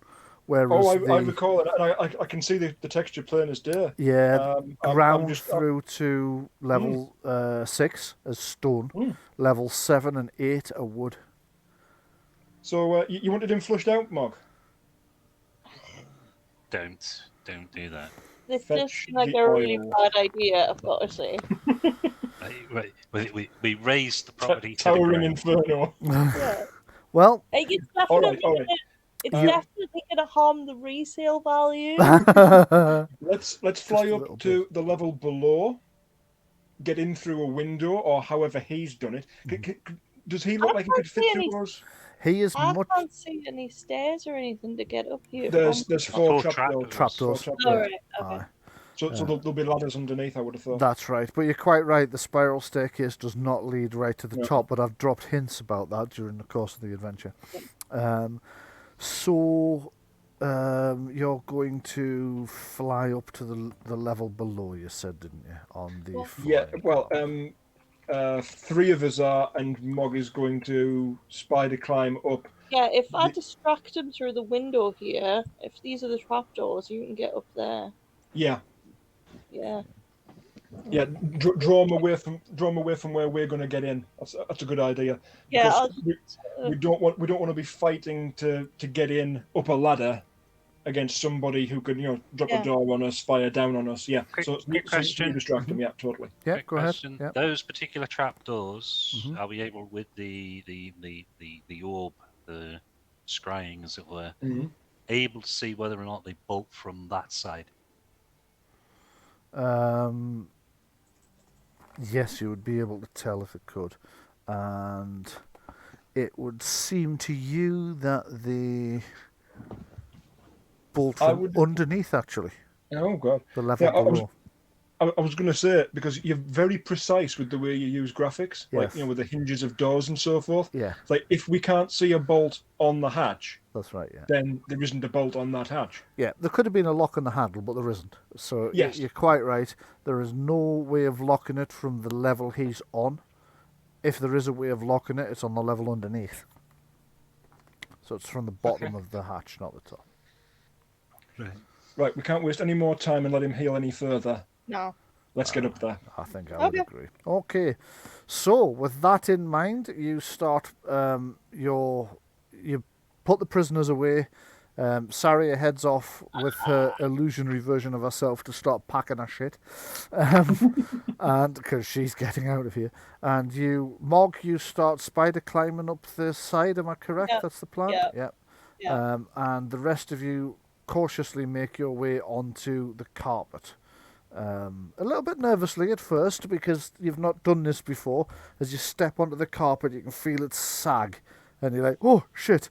But the only thing that happens is a single thread just falls away, and now this has 12 charges left. It's from the time you get on. Yeah. And with that, your carpet begins to rise into the air. And we all bang our heads on the ceiling. And you're banging, and you drift Garrett doesn't. out. Yeah, true. You drift out of one of the open windows that Mog left open for you, and begin to keep pace with her as you climb up the side. Well, not climb, as you ascend up the side of the tower, and we'll pick up from there next week. You just knew it was going to be a carpet hanger. I won't be here next week. Oh, will you not be here next week? Okay. No. And in that case, we'll pick up in 2 weeks' time. We'll take next week off. That way I can finish the last few bits and pieces of the fence. I hope. And everybody will be here for what is going to be a sort of climactic battle with the demon, really. It'll be the third attempt to finish him off. Yeah. Third time lucky. Third time lucky. It'll also give you 2 weeks to plan how you're going to do it. Oh, yes. Okay, so thanks very much for coming. Hope you've enjoyed the game today. Absolutely. Excellent. Thanks very much to everybody at home for tuning in and listening and watching to us play. Listening to and watching us play. There you go. That's how English works. The Tower of Saragosa, written by myself, using the Green Ronin Publishing's Fantasy Age rules, which you can buy direct from Green Ronin Fantasy Publishings by Chris Pramas, and a handful of other excellent writers have worked on the various expansions for it, all of which we use. The maps were created by myself using Pro Fantasy software, as I mentioned earlier, Campaign Cartographer 3. And if you like my map work, do consider popping over to Brian F. Irving on Patreon, where you will get several of these maps every month. Various small battle maps right the way up to large country maps, adventure ideas, and all sorts of other things. You can become a patron for as little as £3 a month. We will see you all next week. Thank you very much for tuning in and watching. Do stay safe. Take care. We'll see you, not next week. We'll see you in 2 weeks' time. Good night. Bye for now. Bye-bye.